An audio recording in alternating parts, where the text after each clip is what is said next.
예. 자, 안녕하십니까.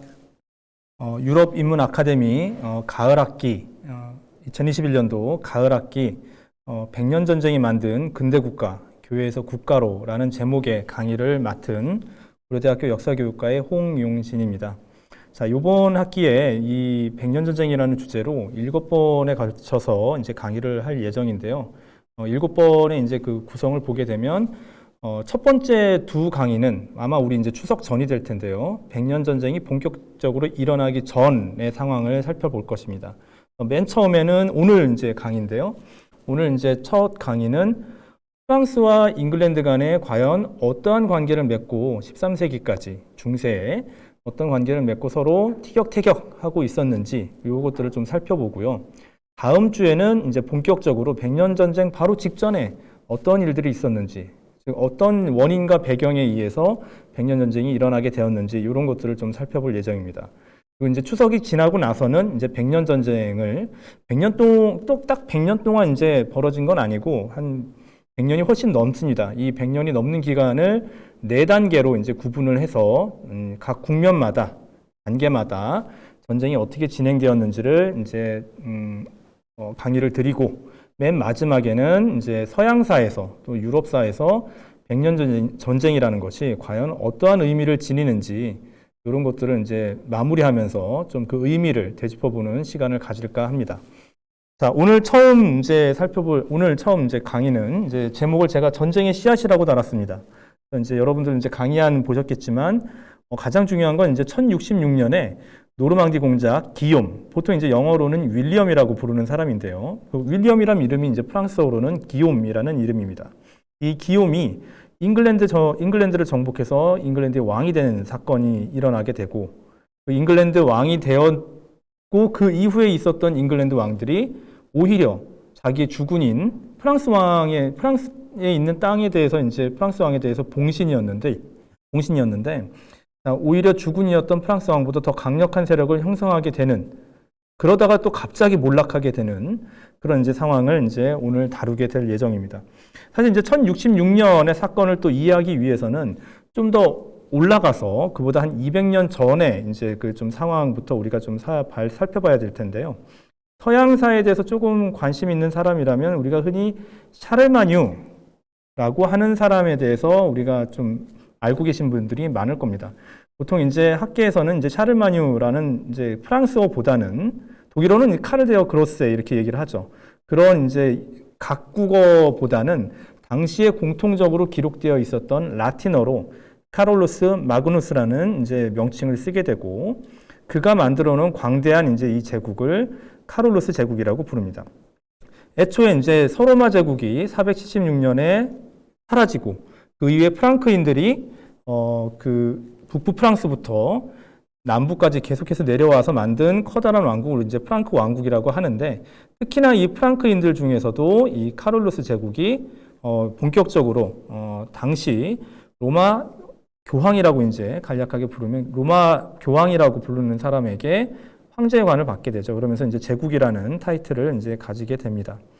자, 맨 처음에 그래서 카롤루스 제국이 앞에 보이는 지도에서처럼 굉장히 지금의 프랑스와 독일을 중심으로 해서 북부 이탈리아, 그다음에 스위스, 베넬룩스 3국, 스위스 이런 지역까지 모두 포괄하는, 사실 이베리아 반도를 제외한다면 서로마 제국의 많은 부분을 차지하는 그런 광대한 영토를 이제 지니게 되죠.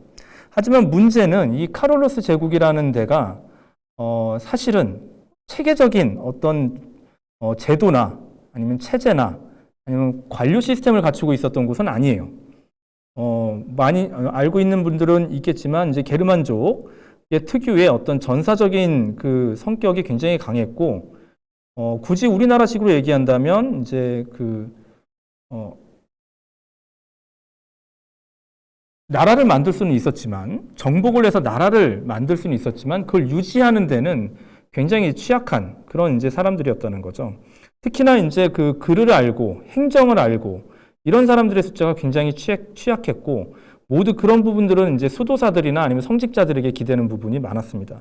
그리고 이 나라 권력자들의 응집력을 담보하는 것은 주로 전쟁이나 사냥 이런 것들이었기 때문에 안정적으로 나라를, 제국을 유지시켜 나가는데 굉장히 취약한 모습을 보이게 됩니다. 특히나 이게 이제 이 게르만족의 어떤 그 가족적인, 친족적인 그 전통 때문에 아들들에게 분할 상속하는 전통이 계속해서 이제 남아있게 됩니다. 일부 이제 성직자들의 어떤 말을 들었던 사람들은 계속해서 제국을 하나로 유지해야 된다라고 얘기는 하지만 또 다른 자식들은 장남을 제외한 나머지 자식들이 나에게도 땅을 달라라고 하는 그런 이제 제국 분할의 요구들을 하게 되는 것이죠. 자, 그래서 앞에 보이는 것처럼 뭐 파란색으로 칠해진 것이 751년에 피피누스 3세라고 하는 단구왕 피피누스 3세라고 하는 새롭게 이제 메로베우스 왕조를 쫓아내고 새롭게 왕위에 올랐던 카롤루스 제국의 첫 번째 왕 피피누스 3세가 이제 보유하고 있었던 땅이고 바로 이제 옆에 주황색, 노란색으로 칠해진 부분들이 그 이후에 카롤루스 마그누스가 확장해서 더 이제 정복하거나 아니면 종속된 지역으로 삼았던 곳들입니다. 굉장히 이제 넓은 지역들을 다스리게 됐던 거죠. 자, 그리고 이제 중간에 보게 되면 이제 뭐 이탈리아 반도 중부 지방에 보면 분홍색, 좀 진한 분홍색으로 칠해진 부분이 있는데 바로 여기가 이제 그 교황에게 이미 그때 아버지였던 피피누스 3세가 교황에게 이제 넘겨주었던 교황령이 되는 것이죠. 자, 다시 이제 우리 그 카롤루스 제국의 분열에 대해서 다시 좀 얘기를 한다면, 자, 카롤루스 마그누스, 이제 그 카롤루스 대제라고 얘기하는 이 사람에게는 뭐 아들이 둘이 있었는데 첫 번째 아들은 반란을 일으켰다가 이제 미움을 받아서 죽게 되고 아들 하나만 남게 됩니다. 그래서 다행히도 이게 이제 자식이 있었는데 죽은 게 다행인 거예요. 지금 제국을 위해서는 한 이제 아들에게만 모두 물려줄 수 있게 됩니다. 자, 그러나 그 아들은 또 그 밑에 아들이 또 3명이나 됐었어요. 즉 이제 카롤루스 마그누스의 손자가 3명이나 됐었다는 거죠. 자, 3명인데, 자, 제가 너무 크게 좀 준비한 것 같은데, 가운데에 로타리우스 1세, 그 다음에 오른쪽에 루도비쿠스 2세, 그 다음에 맨 왼쪽에 카롤루스 2세. 이 3명이 그 카롤루스 마그누스의 세 손자들인데, 맨 처음에는 로타리우스 1세에게만 모든 제국을 물려주려고 했었어요. 통합해서. 하지만 양옆에 있는, 자, 동프랑키아, 즉 지금의 독일 지역에 자신의 지지 기반을 만들고 있었던 루도비쿠스 2세가 또 여기에 대해서 반기를 들고 또 지금의 프랑스, 즉 서프랑키아 지역에 자신의 지지 기반을 만들고 있었던 카롤루스 2세가 또 반기를 듭니다. 즉 장남이었던, 큰형이었던 로타리우스 1세에 대해서 차남 3남이었던 루도비쿠스 2세랑 카롤루스 2세가 연합해서 큰형에 대해서 덤비게 됐던 거죠. 그러면서 이제 전쟁이 일어나게 되고 결국에는 조약이 맺어지게 되면서 그 어마어마하게 컸던 카롤루스 제국은 세 개의 영토로 분할이 됩니다. 자, 앞에 이제 보이는 지도처럼 가운데에 초록색으로 연두색으로 칠해진 부분이 바로 장남인 로타리우스가 이제 갖게 되는 보유하게 됐던 땅이고 동쪽에 주황색으로 칠해지고 이제 노란색은 이제 좀 종속된 지역들이에요. 변경 지역들인데 요 지역은 이제 그 둘째였던 루도비쿠스가 이제 갖게 됩니다. 루도비쿠스는 이제 독일어로 얘기한다면 루드비히라는 이름이 되는 거죠. 그 다음에 삼남이었던 카롤루스. 카롤루스는 이제 프랑스어 지역이니까 프랑스어로 얘기를 하면 샤를이라는 이름으로 불리게 되는데 이 삼남이었던 카롤루스가 이제 파란색 지역을 차지하게 됩니다. 지도를 보면 참 이상하다고 생각이 들 수도 있겠는데 왜 이렇게 뭐 좀 약간 뭉텅이지게 좀 영토를 안정적으로 확보하지 못하고 로타리우스는 왜 이렇게 기다란 영토를 갖게 되었는가? 우리가 이제 질문을 할 수도 있을 것 같은데 굉장히 어떻게 보면은 그 제국이라는 어떤 타이틀이 지닌 상징적인 의미에 굉장히 많이 어떤 그 연연해하고 있다는 그런 이제 느낌을 갖고 있게 되는 거죠. 왜냐하면 가장 아래 이제 그 로마를 보게 되면 로마도 이제 옛날 서로마 제국의 어떤 심장, 로마의 이제 심장이었기 때문에 로마를 차지하는 것이 중요하고 그 다음에 그 북쪽으로 올라가게 되면 지금의 독일의 아헨이라는 지역이 있죠. 도시가 있죠. 아헨이 사실은 카롤루스 제국의 수도였어요. 그러니까 이제 로마와 아헨을 장악하고 그 둘을 연결하는 이 영토, 중간의 영토, 이 로타링기아라고 불리는 이 중간 영토를 자기가 차지하고 나머지 양옆으로 독일어를 쓰는 지역과 프랑스어를 쓰는 지역은 갈라놓게 됐던 거죠. 자, 이게 이제 843년에 있었던 베르덩 조약입니다.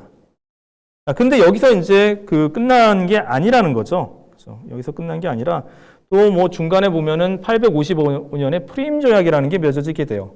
로타리우스가 죽고 났을 때 로타리우스에게도 아들이 3명이 있었는데 또 이 3명 간에 또 영토를 분할 상속해야 된다는 또 합의가 이루어지게 되면서 저 기다란 로타링기아 지역은 지금 북부에 지금 네덜란드부터 해서 스위스까지 내려오는 지역을 하나, 그 다음에 지금의 프랑스의 이제 프로방스 지역, 스위스 이하부터 해서 프로방스 지역으로 내려오는 지역 하나, 그 다음에 이탈리아 하나, 이렇게 해서 이제 3등분이 됩니다. 나름대로 로타리우스의 세 아들 중에서도 장남이 북부 이탈리아를, 차남은 아헨이 있는 저 북부 보라색 지역을, 그 다음에 아무런 상징적인 도시도 있지 않은 주황색 프로방스 지역을 세 번째 아들이 이제 나눠 갖게 됐던 거죠. 참 사실은 뭐예요? 상징적인 그 도시가 없긴 하지만 사실 사람 살기 제일 좋은 데는 사실 이 주황색, 이 프로방스 지역이긴 합니다, 사실은. 자, 그런데 이 세 아들 중에서도 첫째 아들이 죽고 나서, 첫째 아들은 살아 있었는데, 둘째, 셋째 아들이 또 일찍 죽어요. 자, 그러니까 이 늑대 같은 이 삼촌들, 숙부들이 또 득달같이 달려듭니다. 자, 그래서 첫 조카인 이제 로타리우스의 첫 아들과 그 숙부 둘이 또 나머지 두 조카의 이제 그 영토를 나눠 갖게 되는 거죠. 그래서 870년에 메르센 조약이라고 하는 게 메이에선이라고도 이제 발음을 하는데 그냥 통상 우리가 알고 있는 대로 제가 메르센이라고 얘기를 하겠습니다. 메르센 조약에 따르면 870년에 빨간색의 서프랑키아, 초록색의 동프랑키아, 그 다음에 분홍색으로 되어 있는 이탈리아, 이런 식으로 해서 일단은 이제 그 권력자들의 협의에 의한 그 국경 분할이 이루어지게 되죠. 혹자는 이제 이것들을 보고 이제 근대 유럽의 어떤 초안이 아웃라인 또는 어떤 밑그림이 그려졌다 이렇게 얘기를 하기도 합니다. 틀린 말은 아니지만 너무 과장할 건 없는 게 사실은 우리가 지금 프랑스에 가면은 프랑스에 있는 모든 사람들이 다 나는 프랑스 사람이야 이렇게 생각하고 독일 가면 나는 독일 사람이야 이렇게 생각하지만 이때는 그런 정체성이 아직 없을 때예요. 나는 어디 지역 사람, 어느 지역 사람 이게 이제 일반 사람들한테 더 강한 것이고 왕의 입장에서만 저 국경이 유효한 것이었던 거죠. 그죠? 자, 문제는 이렇게 해서 이제 카롤루스 제국이 굉장히 강력했던 카롤루스 제국이 분열이 되고 이합집산이 거듭되는 가운데 중앙 권력이라고 부를 만한 것이 굉장히 약화되어 나갔다는 것이죠. 그냥 이제 지금 3등분 됐으니까 권력은 3분의 1이 됐나 보다. 권력이라는 건 사실은 여러분들도 좀 아시는 분은 알겠지만 그냥 산술적으로 그렇게 계산되는 게 아니죠. 그렇죠? 이런 과정을 거쳐가면서 서프랑키아, 동프랑키아, 이탈리아에 있었던 각각의 왕들의 권력이라고 하는 것은 사실은 점점 지방 권력들, 지방 분할적인 어떤 토착 세력들의 이제 그 눈치를 엄청 많이 봐야 되는 상황으로 이제 바뀌게 됩니다. 중앙 권력은 점점 그냥 3분의 1이 아니라 30분의 1 정도로도 그냥 굉장히 약화되는 그런 이제 모습을 보여주게 되는 거죠. 자, 이런 이제 상황 속에서 빨간색 지역에서는 프랑스라는 나라가 이제 생기게 되고 초록색에서는 독일. 근데 독일인데 아직 독일이라는 명칭을 쓰지 않고 곧 이제 신성 로마 제국이라고 하는 황제가 다스리는 지역. 그죠? 그 이제 제국이라고 이제 부르게 되는 그런 이제 영역이 시작이 됩니다. 이탈리아는 카롤루스 왕조가 곧 끊어지게 되고 여기에는 이제 수많은 지방 분권적인 도시들과 지방 세력들이 난립하는 그런 상황이 있게 됩니다. 자, 저 이제 분홍색으로 칠해진 지역 말고 그 남쪽으로 내려가면 뭐가 있었느냐? 동로마 제국 또는 이슬람 세력들이 서로 각축을 벌이고 있는 상황이었습니다. 이때 당시에는. 아직은 남부 이탈리아는 동로마 제국과 이제 새로 이제 기세를 이제 뻗치고 있었던 이슬람. 이때 당시 이슬람이면 아바스 왕조죠. 그죠? 아바스 왕조가 이제 서로 각축을 벌이고 있는 그런 상황이었습니다. 자, 이렇게 해서 이제 프랑스라고 하는 나라가 어떻게 이제 맨 처음에 생겨났는지 이제 설명을 드렸습니다. 카롤로스 제국부터 시작한 이유는 프랑스라는 나라가 그냥 하늘에서 떨어진 게 아니라 이런 식으로 해서 이제 생겨났구나를 설명하기 위해서였다는 거죠. 자, 그러면 잉글랜드는 어떻게 생겨났을까? 이걸 좀 보도록 할게요. 잉글랜드는 또 갑자기 어떻게 생겨났을까? 자, 우리가 또 다시 이제 좀 시간을 거슬러 올라가도록 할게요. 자, 시간을 거슬러 올라가면, 이거는 제가 맨 왼쪽에 있는 지도를 보게 되면 여러분들 400년에서 500년으로 돼 있어요. 이미 또 서로마 제국 말 상황입니다.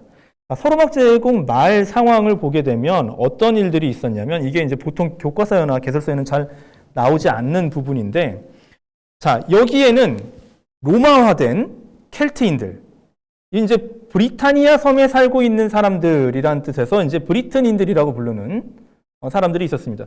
뭐 영어식으로 이제 브리튼인들이라고 부르는 거죠. 프랑스에 살고 있었던 켈트인들은 우리가 골족이라고 부르죠. 브리튼, 골족, 뭐 브리튼족 다 어쨌든 로마화된 켈트인들이고, 켈트족으로는 서로 동질적인 문화를 공유하는 사람들이었어요. 자, 근데 저 북쪽에서 저 픽트라고 써 있죠. 영어로 픽츠라고 되어 있는데 복수로. 픽트족이든 뭐 하여간 지금 우리나라로 치면은 뭐 여진족이든 뭐 말갈족이든 뭐 이런 이제 야만족들이 저 스코틀랜드 지역에서 쳐내려오기 시작해요. 왜? 서로마 제국 말에 굉장히 국경이 허술해지고 군사력이 약화되니까 저기서도 이제 준동을 하는 거죠. 이제 여기 이쯤 지역에 이제 뭐 하드리아누스 장벽이 있었는데, 장벽이 뭐 되게 높은 건 아닙니다. 그냥 이렇게 금 거놓은 것처럼 돌을 야트막하게 쌓아놓은 건데, 그 경계를 지나서 이제 살기 좋은 남쪽 땅으로 이제 침입해 오는 거죠.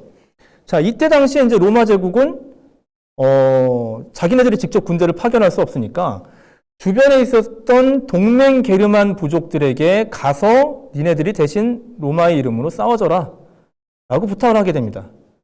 이 이제 포에데라티라고 해서 지금 영어의 페더레이션의 이제 기원이 되는 그런 이제 명칭을 지닌 그 동맹국들이 되는데, 그때 이제 동맹을 호소했을 때 이제 나아갔던 그 게르만족들이 바로 지금의 독일 북부 지방, 그다음에 그 덴마크 아래쪽에 있었던 유트족, 앵글족, 섹슨족들이에요. 섹슨족은 특히나 지금 독일어 명칭으로도 남아 있는데 바로 작센이라는 이름이 바로 이 섹슨인들입니다. 자, 섹슨, 앵글족, 유트족들이 바다를 건너서 일단 이 브리튼인들을 도와주러 왔어요. 와서 저 픽트족들이나 여러 야만족들을 몰아내는데 성공합니다. 브리튼인들이 만세 부르죠. 근데 어떻게 돼요? 와보니까 살기가 좋아요. 눌러 앉습니다. 눌러 앉으면서 오히려 자기네가 도와줬던 이 브리튼인들을 몰아내기 시작하는 거죠. 자, 그러면서 원래 자기네들이 살던 땅을 오히려 자기네들을 도와주러 온 이 게르만족들한테 뺏긴 이 브리튼인들, 원래 켈트족들은 밀려나게 됩니다.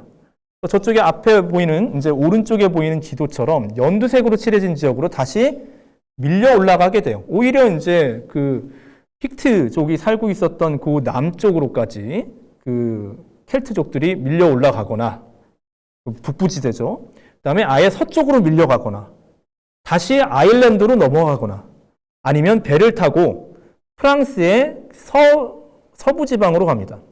자, 프랑스의 서부 지방에 이제 지금 지도를 뭐 앞에는 안 보이지만 프랑스 서부 지방에는 브르타뉴라는 곳이 있는데, 자, 브르타뉴라는 뜻이 바로 브리튼이란 뜻이에요. 자, 그 켈트인들이에요, 다. 그래서 자, 브르타뉴, 그 다음에 아일랜드, 웨일즈, 스코틀랜드, 이 사람들이 다 같은 켈트 문화권 사람들이 되는 거죠. 자, 어쨌든 이런 식으로 몰아내고, 흔히 우리가 앵글로 섹슨족이라고 불리는 이 독일 출신의 게르만인들은 지금의 잉글랜드 본토를 장악하고, 앞에 보이는 오른쪽에 보이는 지도처럼 분홍색, 이제 뭐 연한 그 뭐 살구색, 빨간색 칠해진 이렇게 된 7개의 왕국을 여기저기 산발적으로 세우게 됩니다. 자, 켄트라고 되어 있는 빨간색은 유트족이 세운 곳이고, 나머지 이제 약간 이제 연한 살구색이 있는 곳이 이제 섹슨족이에요. 그 다음에 위에 약간 붉은색으로 되어 있는 곳이 앵글족이 세운 곳이죠. 그래서 노썸브리아, 머시아, 이스트 앵글리아가 이제 앵글족, 그 다음에 에식스, 서식스, 웨식스, 그죠? 서쪽 섹슨족, 남쪽 섹슨족, 서쪽 섹슨족 이런 뜻입니다. 그죠? 그 다음에 켄트 이렇게 해서 7개의 왕국이 802년경 정도의 지도를 보게 되면 이렇게 해서 이제 만들어지게 됐던 거죠. 7개의 왕국은 사실은 맨 처음에 이렇게 이제 잉글랜드를 맨 처음 정복했을 땐 굉장히 흉폭하고 사나운 그런 종족이었는데 기독교를 받아들이고 정착민족으로 살고 많이 순화되어 나가면서 800년 정도 됐을 때는 위에 이제 살고 있었던 그 켈트인들이나 다를 바 없이 어떻게 보면 되게 평화로운 그런 이제 어떤 모습을 보여주고는 있습니다. 물론 이제 자기네들끼리 여러 왕국들 간에 이제 그 경쟁 관계는 그대로 유지가 되고 있었던 거죠. 자, 이래서 이제 아까 얘기했던 것처럼 이제 800년에서 이제 850년 정도의 상황을 보게 되면 아까 봤던 것처럼 프랑스라는 나라가 870년 경우에 이제 아웃라인이 형성이 되고 있었고 마찬가지로 잉글랜드에서도 이런 잉글랜드 7왕국이라고 부릅니다.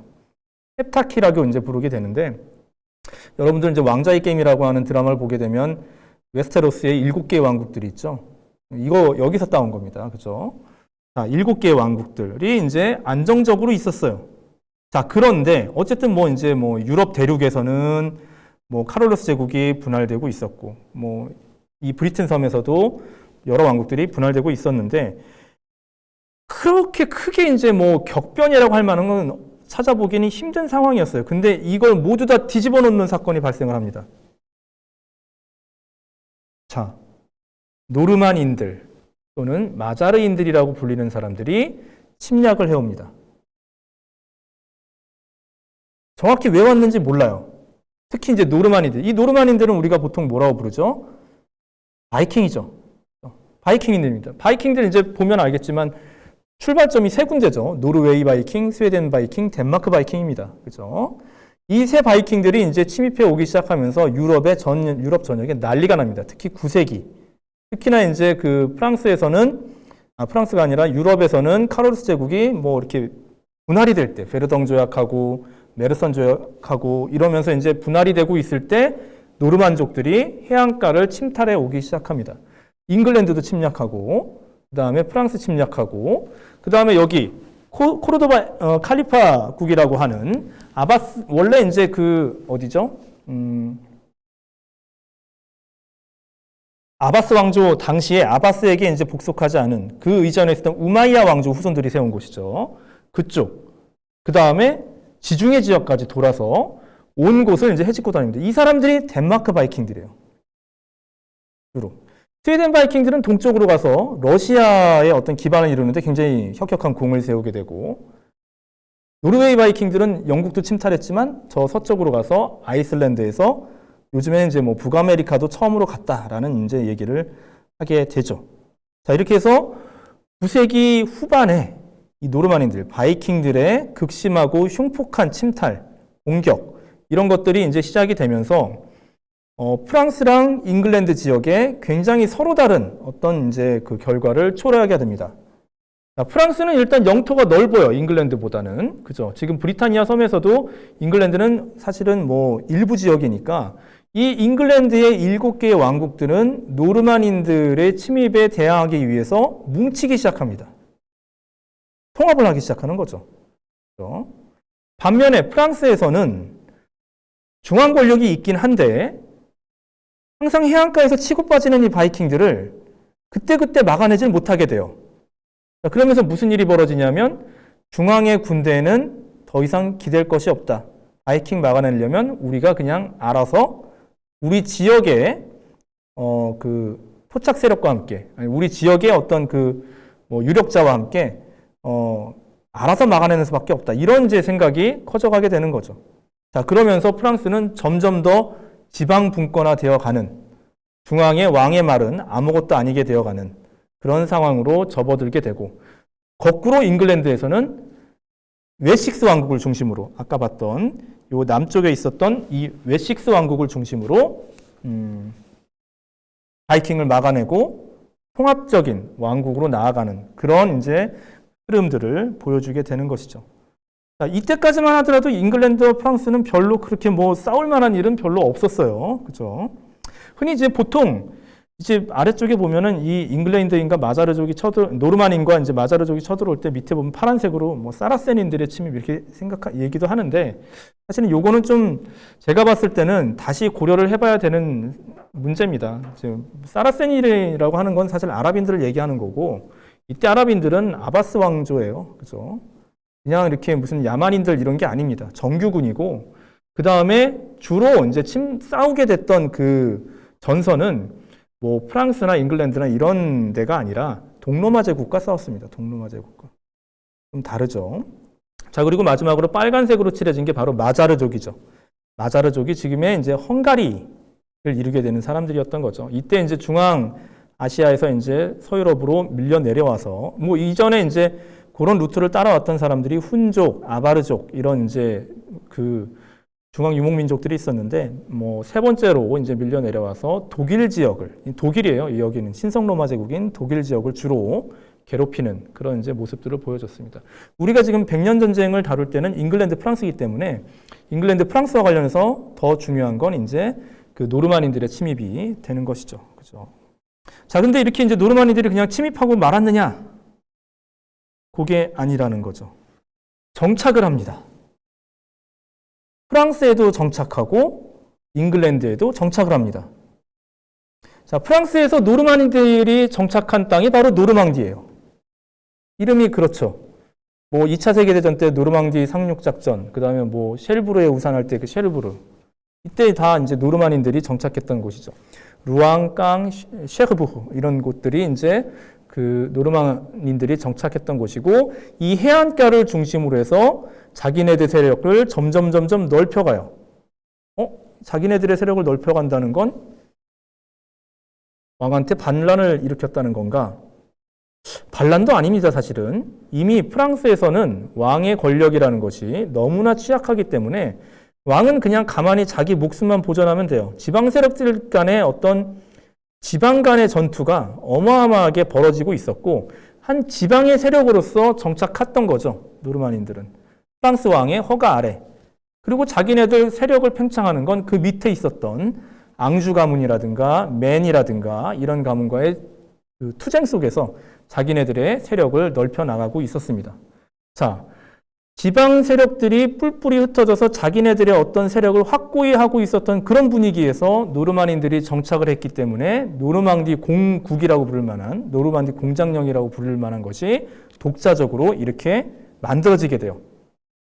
자, 반면에 잉글랜드를 가면은 잉글랜드에서도 이제 이 뭐 전쟁이 어느 정도 마무리가 되면서 바이킹들, 노르만인들과의 전쟁이 마무리가 되면서 그 뭐 이 웨식스 왕이었었던 엘프리드라고 하죠. 엘프리드 대왕이 그 바이킹들과 이제 협약을 해서 이미 이제 잉글랜드에 들어온 이 바이킹, 노르만인들 그냥 정착해서 살게 해주겠다. 자기네들 법에 따라서, 이네들 풍속에 따라서 해주게 하겠다. 대신 싸우지 말자. 그러면서 이제 허가해준 땅이 바로 앞에 보라색으로 칠해진 데인로우라고 하는 지역이에요. 데인인들의 법에 따라서 살아가는 곳이라는 것이죠. 그러니까 근대 영국사를 보게 되면, 잉글랜드사를 보게 되면은 이제 뭐 덴마크랑 무슨 관계가 있나 싶은데 이때 이제 요때까지만 하더라도, 특히 이제 11세기까지만 하더라도 이 덴마크랑 잉글랜드는 굉장히 긴밀한 관계를 맺고 있는 거죠. 햄릿이 덴마크 왕자인 이유가 나오는 거죠. 그죠? 자, 그런데 이제 잉글랜드는 점점 중앙집권적인 통합국가로 발전해 나가는 그 과정에 있었기 때문에 저 데인로에 있었던 사람들은 원래 노르만인들의 정체성을 상실하고 그냥 잉글랜드에 흡수 통합되어 버리고 말아요. 전혀 다른 이제 분위기 속에서 같은 노르만인들이 왔는데 전혀 다른 정치적 분위기 속에서 전혀 다른 어떤 모습들을 보여주게 되는 거죠. 자, 이렇게 해서 이제 프랑스와 잉글랜드 이 두 나라가 어떻게 나왔는지 좀 정리를 해볼게요. 자, 서프랑키아의 카롤루스 왕조가 단절이 됩니다. 아까 우리가 봤었던 서프랑키아에. 자, 그런 와중에 지금 파리죠. 파리 백작이라는 그 직위가 있었어요. 거기에 이제 그 파리 백작을 유지하고 있었던 가문이 로베르 가문이라고 있었습니다. 거기에 이제 뭐 그 귀족이었던 위그 카페. 위그는 이름이고요. 카페는 원래 그냥 별명이었습니다. 그러니까 원래 이름으로 한다면 위그 로베르가 되는 거죠. 근데 이제 카페가 원래 모자란 후드라는 뜻이에요. 모자란 뜻이고 후드라는 뜻인데 그런 이제 수도사나 성직자들에게 굉장히 친절하게 여러 가지 이제 지원을 많이 해줬던 그 위그였기 때문에 오히려 이제 그런 이제 별명이 붙게 되었습니다. 그래서 아예 그 별명이 성이 돼버린 거죠. 그래서 위그 카페가 새로운 왕으로 선출이 돼서 987년부터는 카페 왕조가 시작이 됩니다. 지금까지 있어요, 카페 왕조는. 뭐 프랑스 역사를 보면 카페 왕조 다음에 발로아 왕조고 발로아 왕조 다음에 부르봉 왕조 아니냐? 자, 발루아 부르봉 모두 다 카페 왕조의 반계고 우리나라식으로 하면 다 그래서 카페예요. 옛날에 루이 16세 죽을 때도 성은 카페로 적고 죽어요. 어쨌든 그래서 지금까지 카페 왕조가 있습니다. 어디에 있죠? 에스파냐 왕실이 바로 그 부르봉 왕조이기 때문에 카페 왕조이죠. 그렇죠? 자, 그리고 그럼에도 불구하고 어쨌든 새 왕이 들어섰는데 새 왕이 들어서서 뭐 굉장히 강력하게 뭐 위력을 발휘할 수도 없는 게 뭐 마치 옛날에 카롤로스 마그누스처럼 자기가 뭐 무력으로 정복을 해서 막 이 왕이 된 게 아니라 다른 지방 귀족의 추대로 된 왕이에요. 그렇기 때문에 지방 귀족들한테 잘 보여야 돼요. 그리고 함부로 뭐 자기 주장을 할 수가 없어요. 자, 이런 상황에서 굉장히 극단적인 지방 분권화 상황. 그게 이제 이른바 우리나라에서는 봉건제. 뭐 사실은 이제 메이지 유신 때 일본 사람들이 번역한 말인데 사실 주나라 봉건제 아무랑 상관이 없죠, 사실은. 뭐 그럼에도 불구하고 봉건제라고 번역을 한 피덜리즘이라는 것이 이제 형성되어 나갑니다. 왕권은 그리고 유명무실하게 되어 가죠. 자, 이게 이제 프랑스의 초창기 상황이에요. 10세기 말. 그렇죠? 우리나라로 치면 이제 통일신라 마무리하고 이제 고려 넘어가기 전 그런 상황이에요. 그죠? 자, 잉글랜드는 그 엘프리드 대왕의 손자입니다. 요즘에 이제 뭐 요즘은 아니지만 좀 몇 년 지나긴 했지만 그 드라마 중에 이제 라스트 킹덤이라는 드라마가 있는데 바로 이때를 다루고 있는 건데 엘프리드 대왕의 이제 손자였던 에셀스탄이라는 왕이 등장을 해서 처음으로 잉글랜드인들의 왕이라는 칭호를 갖게 돼요. 잉글랜드를 통일한 거죠. 그죠? 그게 이제 이미 927년이에요. 그죠? 모든 것이 뭐 프랑스보다는 좀 빠른 상황입니다. 그리고 굉장히 중앙집권적인 왕정이 급부상하게 되고, 그래서 어느 정도 잉글랜드라는 나라가 안정적이었는데 갑작스럽게 이제 또 11세기 한 얼마 뭐 한 100년 정도 지나지 않아서 새롭게 또 덴마크가 침입해 오면서 잉글랜드가 이제 문제가 생기는 그런 상황이 이제 야기가 되는 거죠. 그렇죠? 자, 요 상황을 좀 다시 한번 지도를 보면서 다시 얘기를 할게요. 자, 10세기에 이제 서프랑키아입니다. 왼쪽이 왼쪽에서 노란색으로 칠해진 부분이 카롤로스 왕조, 이제 막 쓰러져가는 카롤로스 왕조가 영향력을 발휘하던 지역이에요. 그러니까 이제 카롤로스 왕조의 왕에게 그래도 충성을 하는 사람들이 있었던 곳이 저 노란색이고, 그렇죠? 자, 그 다음에 주황색 그로 칠해진 부분이 로베르 가문에게 충성을 보냈던 사람들의 그 영토예요. 그죠? 뭐 이러면서 이제 카롤로스 왕조는 이제 무너지게 뭐 더 이상 이제 자식을 낳지 못해서 끊기게 되고 로베르 가문의 이제 위그 카페가 이제 왕위에 올랐습니다. 자, 그래서 위그 카페가 왕위에 올랐을 때 저 서프랑키아 즉 프랑스의 상황이 오른쪽과 같아요.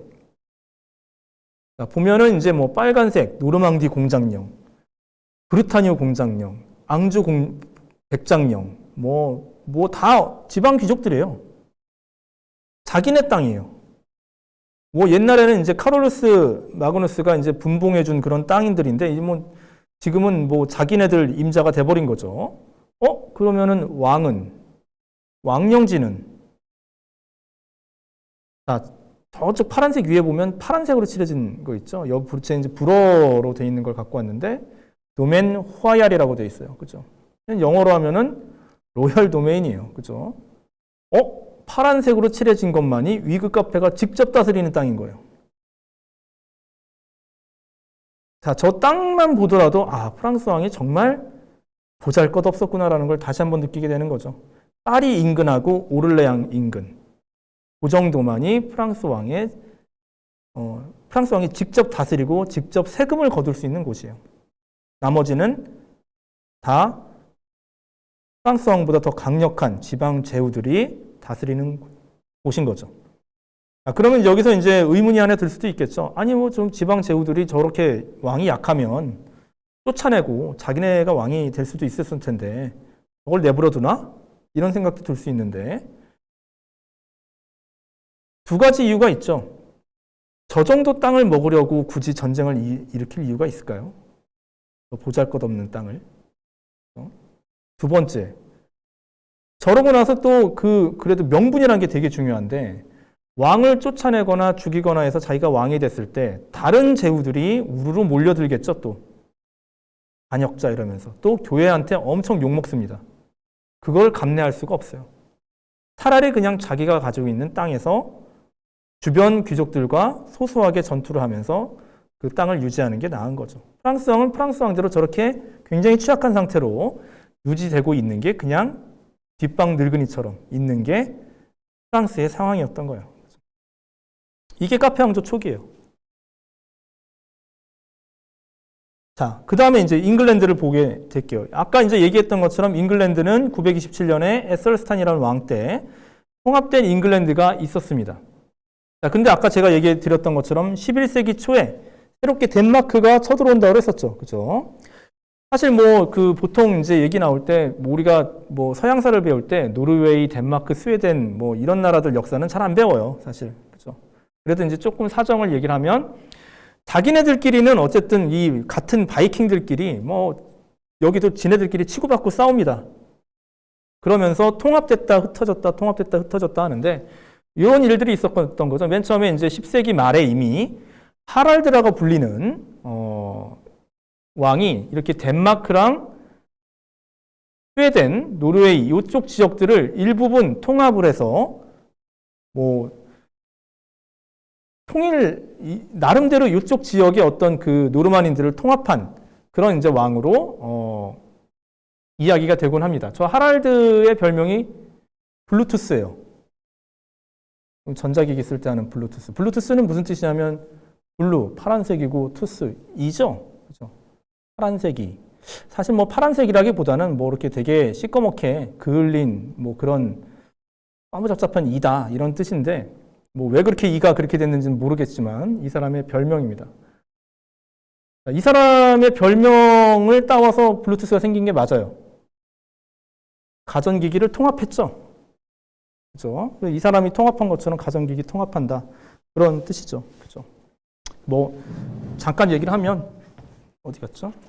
하랄드 할 때 룸 문자로 H를 이렇게 쓰고, 그 다음에 블루투스 마찬가지로 B로 쓰는데, 이런 B는 이런 걸 써요. B는 이렇게 씁니다. 요거 합치니까 어떻게 되죠? 이렇게 되는 거죠. 블루투스 마크죠. 그죠? 저 사람 이름에서 나온 거예요. 실제로. 그죠? 자, 그런 일들이 있었던 와중에 이제 마찬가지로 덴마크 왕이었던 크누트라고 불리는 사람이 이제는 노르웨이, 스웨덴뿐만이 아니라 더 건너서 잉글랜드까지 이제 넘보게 됐던 거죠. 자, 그래서 이제 천년 넘어서 이 크누트라는 이제 덴마크 왕이 잉글랜드까지 다시 정복하는 거죠. 이거는 그냥 부족 단위의 그 바이킹이 아니라, 노르만인들이 아니라 왕국을 이제 세운 노르만인들이 잉글랜드를 정복하게 됐던 거죠. 자, 그런데 이제 외래 왕조기 때문에 얼마 가지는 못하는 거죠. 한 30년 동안, 40년 동안 통치를 하고 이 크누트가 죽고 나자 더 이상 이제 그 후계자들은 잉글랜드를 지배할 수 없었기 때문에 잉글랜드는 버리고 잉글랜드는 다시 자기네들 세상으로 돌아오게 됩니다. 이제 덴마크인들의 속박에서 다시 한번 벗어나게 되는 거죠. 이때 이제 잉글랜드에서 이제 귀족들이 다시 한번 모입니다. 모여서 왕을 추대해요. 그 왕 이름이 에드워드 더 컨페서, 뭐 고해왕 또는 고백왕이라고 불리는 에드워드라는 이제 사람이었습니다. 자, 근데 문제는 뭐냐면 에드워드가 아들이 없었어요. 또는 뭐 후계자, 왕세자가 될 만한 사람이 없었어요. 자, 에드워드가 잘 평화롭게 다스리고 나서 에드워드가 죽어요. 에드워드가 죽었는데 그 다음에 그런 누가 왕위를 물려받을 것인가? 다시 한번 에드워드 더 컨페서를 추대할 때처럼 그 귀족과 고위 성직자들이 모여서 회의를 합니다. 이거 이제 위탄게모트 또는 위탄회의라고 불리는, 우리나라로 치면 뭐 화백제도 같은 건데, 이런 것들이, 이 사람들이 모여서 논의를 하죠. 그래서 우리를 지킬 만한 젊고 씩씩하고 능력 있는 헤롤드라고 하는 고위 귀족을 우리 왕으로 선출합시다. 다들 이제 뭐 동의를 해서 헤롤드가 왕위에 선출이 됩니다. 잉글랜드 사람들 입장에서 봤을 때 아무 문제 없는 거죠. 뭐 지금처럼 뭐 민주주의는 아니다 하더라도 이제 고위 귀족이나 고위 성직자가 뭐 잉글랜드의 대표들이고, 그 대표들이 모여서 왕위를 큰 문제 없이 누구에게 주기로 결정을 한 거예요. 자, 그런데 누가 딴지를 걸기 시작해요. 헤롤드는 잉글랜드 왕이 될 수 없어 라고 하면서 딴지를 걸기 시작합니다. 누구냐? 노르망디 공작 기욤이었던 거죠. 아까 우리가 이제 봤던 것처럼 그 노르만인들이 정착했던 땅에 있었던 노르망디, 거기에 공작. 그러니까 원래 기원이 뭐예요? 또 바이킹이에요. 또 노르만인들이에요. 그 노르만인 출신의 이제 그 노르망디 공작이 잠깐 에드워드 더 컨페서의 이제 뭐 머나먼 친척 막 이렇게 막 얘기를 하면서 그래서 혈연으로 왕위를 물려받을 사람은 나다 라고 이제 주장을 하는 것이죠. 자, 그래서 이제 제가 맨 처음에 써놓은 게 뭐예요? 자, 잉글랜드 왕의 조건이 뭐냐? 그 왕국의 사람들이, 대표들이 모여서 의논해서 결정한 사람이냐? 아니면 혈연이냐? 자, 헤롤드는 이 잉글랜드인들의 대표로서 이제 왕위를 물려받을 자격을 갖고 있었던 거고, 기욤, 노르망디 공작인 기욤은 사실은 뭐 아주 멀리 친척이긴 하지만 혈연을 내세우면서, 뭐 인척을 내세우면서, 인척 관계를 내세우면서 자기가 잉글랜드 왕이 되어야 한다라고 이제 얘기를 했던 것이죠. 자, 아니나 다를까 1066년에 헤롤드가 왕위에 오르게 됩니다. 자, 그러니까 이걸 보다 못한 이제 그 기욤이 배를 이끌고 넘어가서 그 잉글랜드를 침공하게 됐던 거죠. 자, 아까 제가 맨 처음에 강의 첫 부분에서 말씀드렸던 것처럼 잉글랜드와 프랑스의 복잡한 사연은 바로 여기서부터 이제 시작이 되는 것이죠.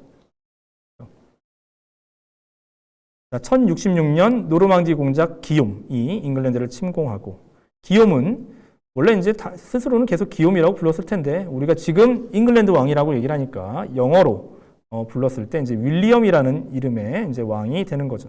첫 번째 윌리엄이기 때문에 이제 윌리엄 1세고요. 자, 그리고 잉글랜드에서는 이제 토착 앵글로색슨족 왕이 아닌, 어떻게 보면 프랑스에서 건너온 노르만 왕조가 시작이 되는 것이죠. 자, 왼쪽에 보이는 게 이제 요 당시 이제 지도예요. 1066년, 1000년경 넘었을 때 이제 프랑스 지도죠. 여전히 이제 노란색으로 칠해진 부분이 이제 그 프랑스 왕령제예요. 별거 없죠. 자, 위에 이제 빨간색으로 칠해진, 주황색으로 칠해진 데가 노르망디 공작령이고, 이 노르망디 공작이었던, 역시 노르만인들의 이제 후예라 굉장히 여기서 그 명성이 자자했어요. 잘 싸우기로. 좋게 말해서 잘 싸우는 거지, 나쁘게 말하면 굉장히 흉폭한 거죠. 그죠? 맨날 그 밑에 있었던 맨느, 앙주 뭐 이런 데랑 맨날 싸워요. 맨날 싸우는 이제 모습을 보여주고 있었고, 뭐 이제는 더 넘어가서 이제 오른쪽에 보이는 지도에서처럼 잉글랜드를 정복하기에 이르렀던 거죠. 이제 뭐 초록색 루트가 이제 뭐 건너간 루트가 되고, 이제 보라색 루트에 따라서 잉글랜드 전역을 정복해 나가기 시작합니다. 자, 그러면서 이제 그 잉글랜드는 세상에 보도 못한 대륙의 일종의 이제 위계적인 봉건제가 이식되고 어떻게 보면 이제 굉장히 폭압적이고 강압적인 그런 이제 정책을 많이 펼치게 되는데 잉글랜드 귀족들까지도 모두 이 노르만 왕조에게 좀 굴욕적인 그런 이제 상태로 떨어지게 됩니다. 자, 이런 상황에서 잉글랜드에서 원래 잉글랜드 귀족들의 열망을 대변하면서 이 폭압적인 노르만 왕조에 대항해서 우리가 어떻게든 모종의 행동을 취해야 된다라고 하는 이제 전설적인 상징적인 인물을 이제 그려내기 시작하는데 그 인물이 바로 로빈 훗이 되는 거죠. 로빈 훗은 굉장히 이런 독특한 잉글랜드적인 상황에서만 나오는 인물이에요. 뭐 중세 전체에 걸쳐서 일반화할 수 없는 그런 이제 중세적인 인물이 되는 거죠. 그렇죠? 자, 여기에서 이제 문제는 뭐냐면 저기 오른쪽에 보이는 것처럼 잉글랜드에서는 잉글랜드 왕이에요. 윌리엄이 또는 기욤이 잉글랜드 왕이에요. 하지만 다시 원래 자기네들의 고향 땅으로 오면 프랑스 왕의 누가 뭐래도 그럼에도 불구하고 프랑스 왕의 공신인 거죠. 신하인 거예요. 근데 프랑스 왕이 뭐 아직 강하지 않으니까 그냥 자기 신하한테 뭐 이래라 저래라 할 수 없는 상황이에요. 그러니까 뭐 신하일지언정 노르망디 공작이자 잉글랜드 왕인 사람들은 프랑스 왕 뭐 대수롭지 않게 생각하고 자기네들 그냥 뜻대로 별일 없이 이제 맨 처음에는 살고 있었던 거죠. 근데 프랑스 왕도 시간이 지나면 지날수록 자기네들 세력을 점점점 더 확대해 나가기 시작합니다. 팽창 정책으로. 자, 그러면서 이제 자기 봉신인 노르망디 공작이자 잉글랜드 왕인 그 세력이 가장 큰 걸림돌이 되는 거죠. 자, 이게 이제 잉글랜드와 프랑스 간의 굉장히 복잡한 사연의 이제 본격적인 이제 시작이 되는 것이죠. 자, 뭐 12세기에 그래서 다음 이제 그 챕터로 넘어가게 되면 12세기에 이르러면 강력한 봉신, 취약한 주군. 강력한 봉신은 잉글랜드 왕을 얘기하고 취약한 주군은 이제 프랑스 왕을 얘기하는 거죠. 자, 그리고 그 세력 역전. 나중에 이제 12세기 말 13세기 초에 가게 되면 특히 이제 13세기 초에 가게 되면 이 세력 관계가 역전이 된다는 거죠. 그걸 얘기하는 거고요. 자, 세부적인 내용을 보게 되면 이제 노르만 왕조는 또 이제 결혼 관계에 의해서 플란테저닛 왕조라는 걸로 바뀌게 돼요. 자, 그 다음에 새로운 또 키워드로 정략 결혼이죠. 루이 7세, 알리에노르, 헨리 2세라는 새 주역들이 등장을 하게 됩니다. 자, 특히 이제 헨리 2세가 이 플란테저닛 왕조, 노르만이 외가인 플란테저닛 왕조의 이제 가장 강력한 세력을 형성하게 되는 왕이 되는 거죠. 이 사람의 이 영토를 보통 뭐 비유적인 의미긴 하지만 앙주 제국이다 이렇게 얘기를 하기도 합니다. 아니, 또 앙주는 뭐야 이렇게 얘기할 수 있는데 다 설명을 드릴게요. 자, 그런데 헨리 2세는 또 아들들의 반란에 직면하게 되는 거죠. 그리고 이제 그 남은 아들들 중에 첫째 아들이었던 리처드 1세, 그 다음에 막내 아들이었던 존, 이 사람들이 이제 이 플란테저닛 왕조의 이제 그 혜태를 이제 또 보게 됩니다. 잠깐 이제 뭐 이렇게 이런 것들을 좀 보도록 할게요. 그래서 맨 위에 이제 뭐 윌리엄 1세가 있고 폴랑드르 지역에 마틸다랑 결혼했어요. 그래서 뭐 아들들이 굉장히 많았는데 윌리엄 2세라는 그 아들이 굉장히 좀 되게 뭐 난폭한 사람이었고 그 사람이 일찍 죽어요. 1100년에. 그죠? 갑자기 죽게 되고 동생이었던 헨리 1세가 왕위에 오르게 됩니다. 윌리엄 2세는 사실은 숲속에 사냥을 하러 떠났다가 갑자기 어디선가 날아온 화살을 맞고 죽습니다. 누가 쐈을까요? 뭐 알 수는 없지만 헨리 1세가 왕이 됐으니까 의심해 볼 만하죠, 사실은. 그죠?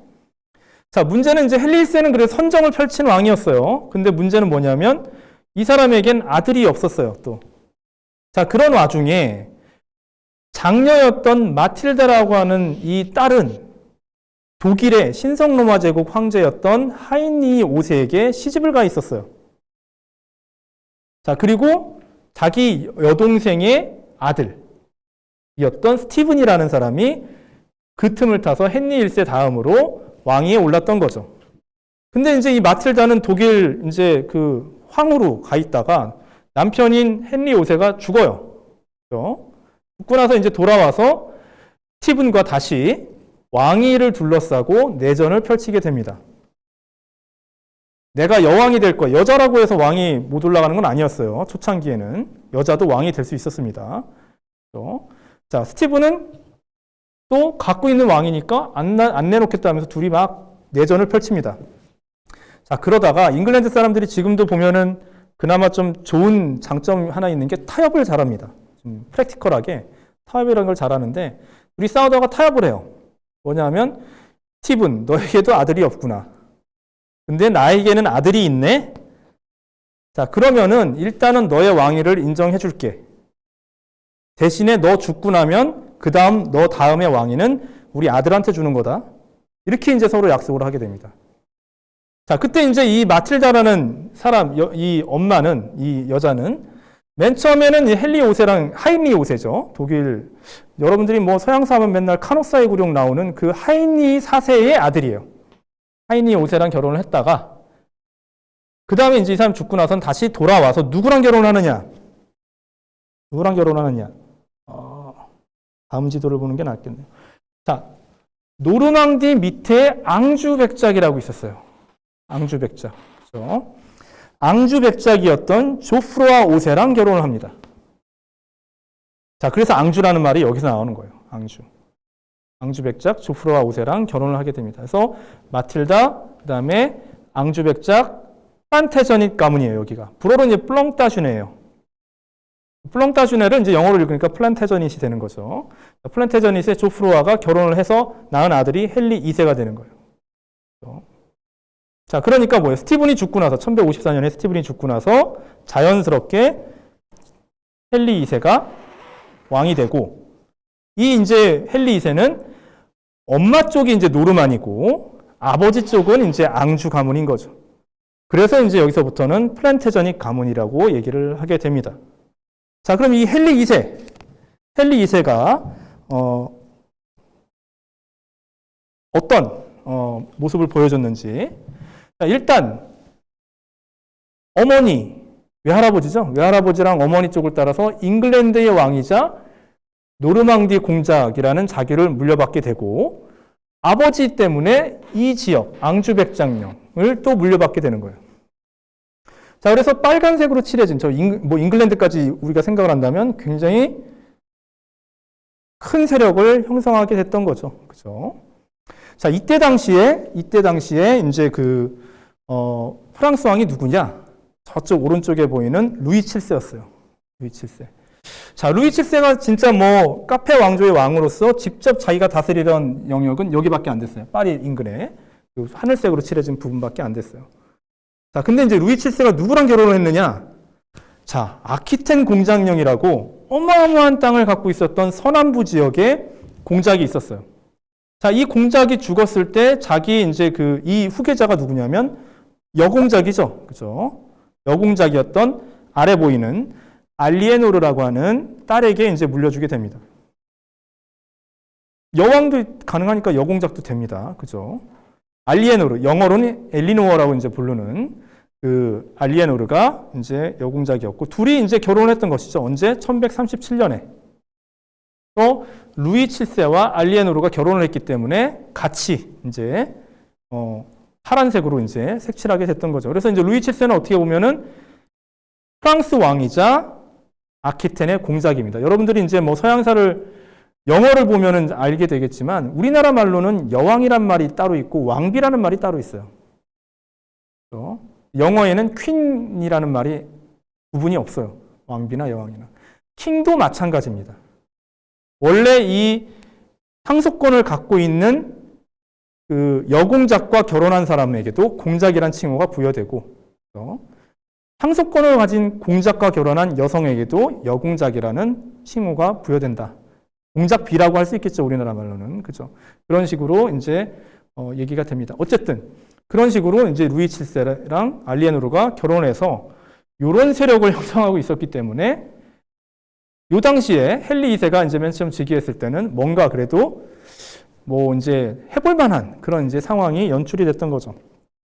자, 그런데 문제는 요렇게 이제 좀 자기 세력이 강하다고 느꼈던 루이 7세가 당시에 이제 막 유럽에서 불타오르고 있었던 그런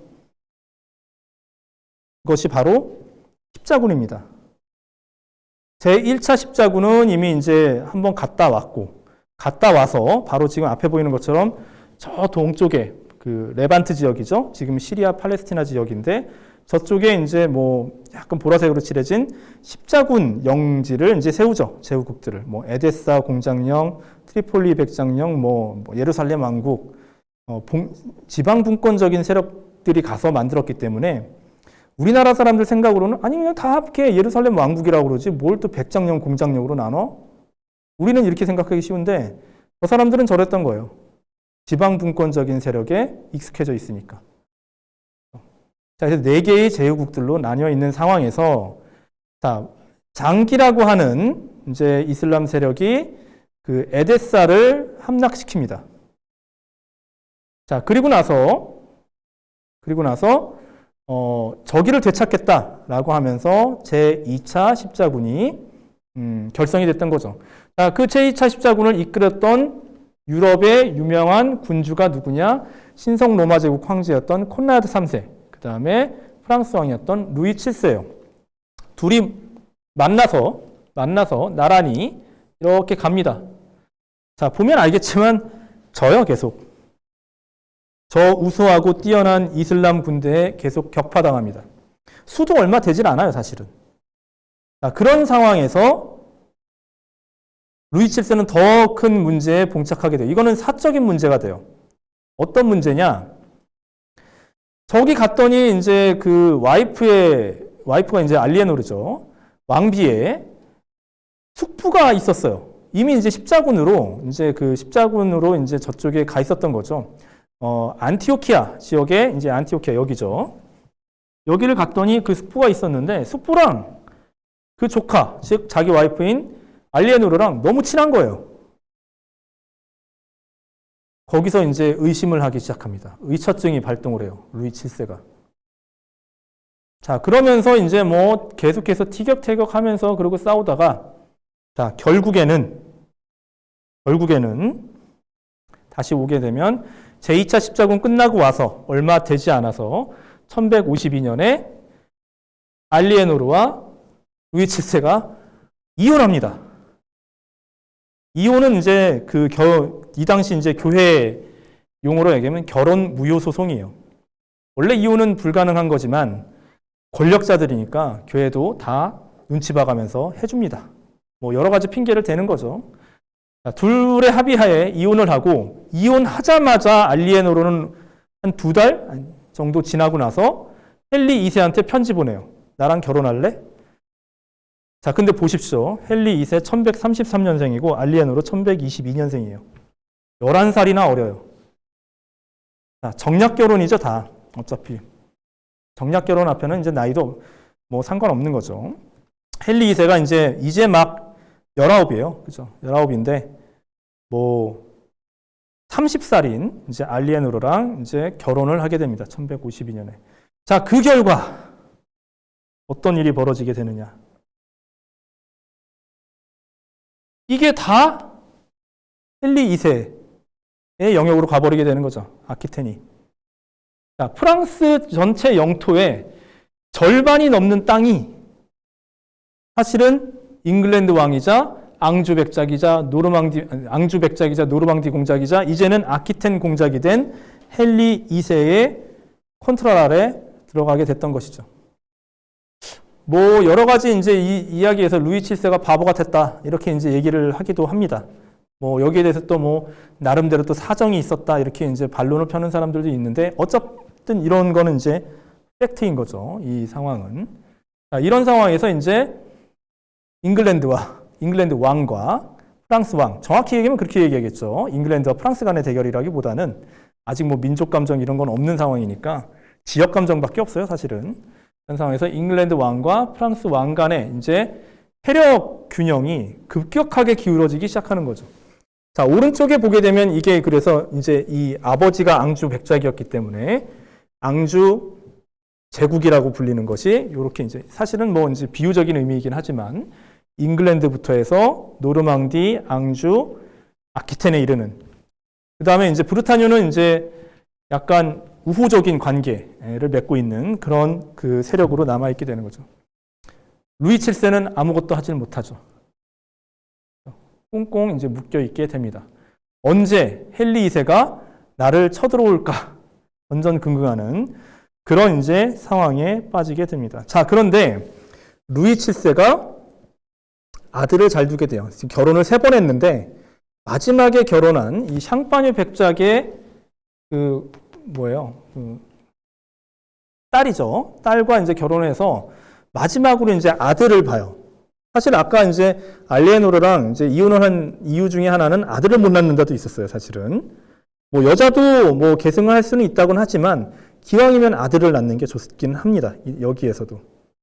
자, 그런 상황에서 아들을 낳았는데 그 아들이 바로 필립 2세라는 왕이죠.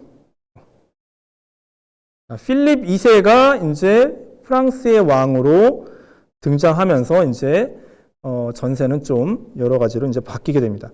자, 그런데 요 이제 필립 2세가 등장하기 전에 헨리 2세 어마어마한 이제 그 세력을 거느리게 되고 뭐 굉장히 이제 좀 강압적인 뭐 이런 이제 여러 가지 영토에서 나오는 여러 가지 뭐 재력이라든가 이런 것들을 바탕으로 해서 굉장히 강력한 이제 왕권을 펼치게 되는데 전성기 때 헨리 2세는 그래서 남부러울 곳이 없는 어떻게 보면 서유럽에서 누구보다도 가장 강력한 세력을 지닌 군주였던 거죠. 자, 그런데 고민이 생기게 되는 거죠. 뭐냐? 아까 잠깐 얘기했던 것처럼 아들들이 문제예요.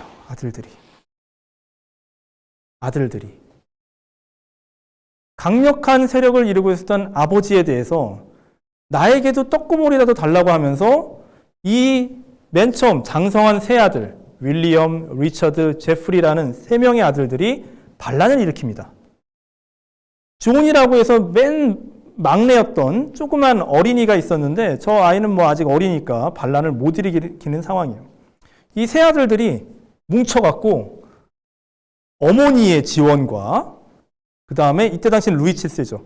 루이 7세의 후원 아래 헨리 2세인 아버지에게 반란을 일으킵니다. 헨리 2세는 이제 전성기였기 때문에 이 아들들의 반란을 모두 다 진압해요. 그리고 그 진압 이후의 상황 속에서 여러 가지로 이제 여러 정치적 격변이 있는 중에 첫째 아들 윌리엄, 셋째 아들 제프리가 죽어요. 남은 아들은 둘째 아들 리처드, 그 다음에 막내 아들 존만 남게 되는 거죠. 자, 그래서 이제 아들들의 반란을 어느 정도 진압했다고 생각했는데 말년이죠. 말년 1180년대 말년에 둘째 아들인 리처드가 다시 한번 또 반란을 또 일으켜요. 근데 이제는 또 다 큰 막내 아들 존과 함께 더 이상 이제 헨리 2세는 기력이 없는 상황이에요. 이때도 마찬가지예요. 이때는 어머니였던 부부 사이도 또 안 좋은 거죠. 알리에노르의 후원과 그 옆집 아저씨였던 필립 2세예요. 이때는 이제 프랑스 왕 필립 2세의 그 후원 아래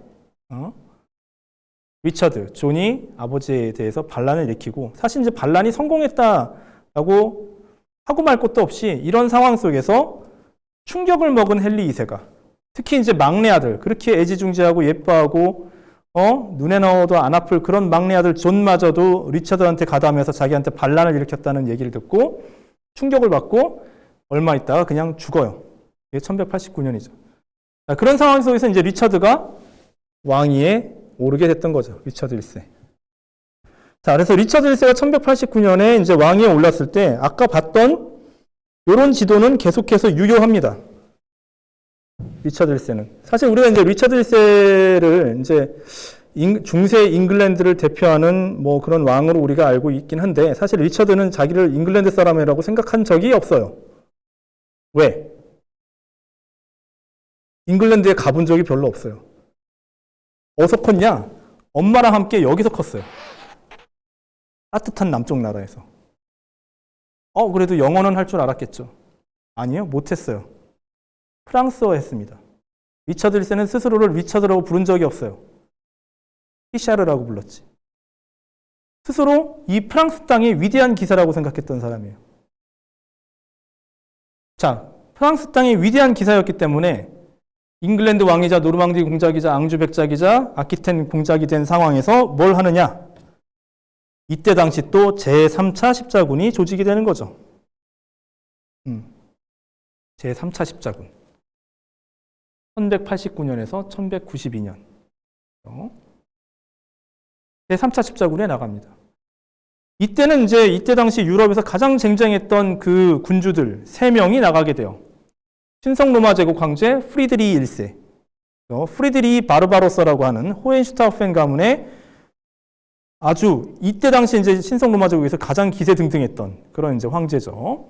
그 다음에 프랑스 왕 필립 2세. 그 다음에 잉글랜드 리처드 1세. 나가죠. 예전에 킹덤 오브 헤븐이라는 영화를 보게 되면 마지막 장면이 이 리처드 1세가 프랑스를 지나서 예루살렘 향하는 장면이 나와요. 그래서 주인공이었던 발리안한테 예루살렘 어떡하냐? 여기 이제 블랙스미스가 있다고 들었는데 누군지 아냐? 그러니까 난 모른다. 뭐 이러면서 끝나게 되는데 그 장면은 사실 거짓이죠. 왜? 리처드 1세는 바닷길로 갔어요. 프랑스 땅을 지난 적은 없어요. 바닷길로 갔기 때문에.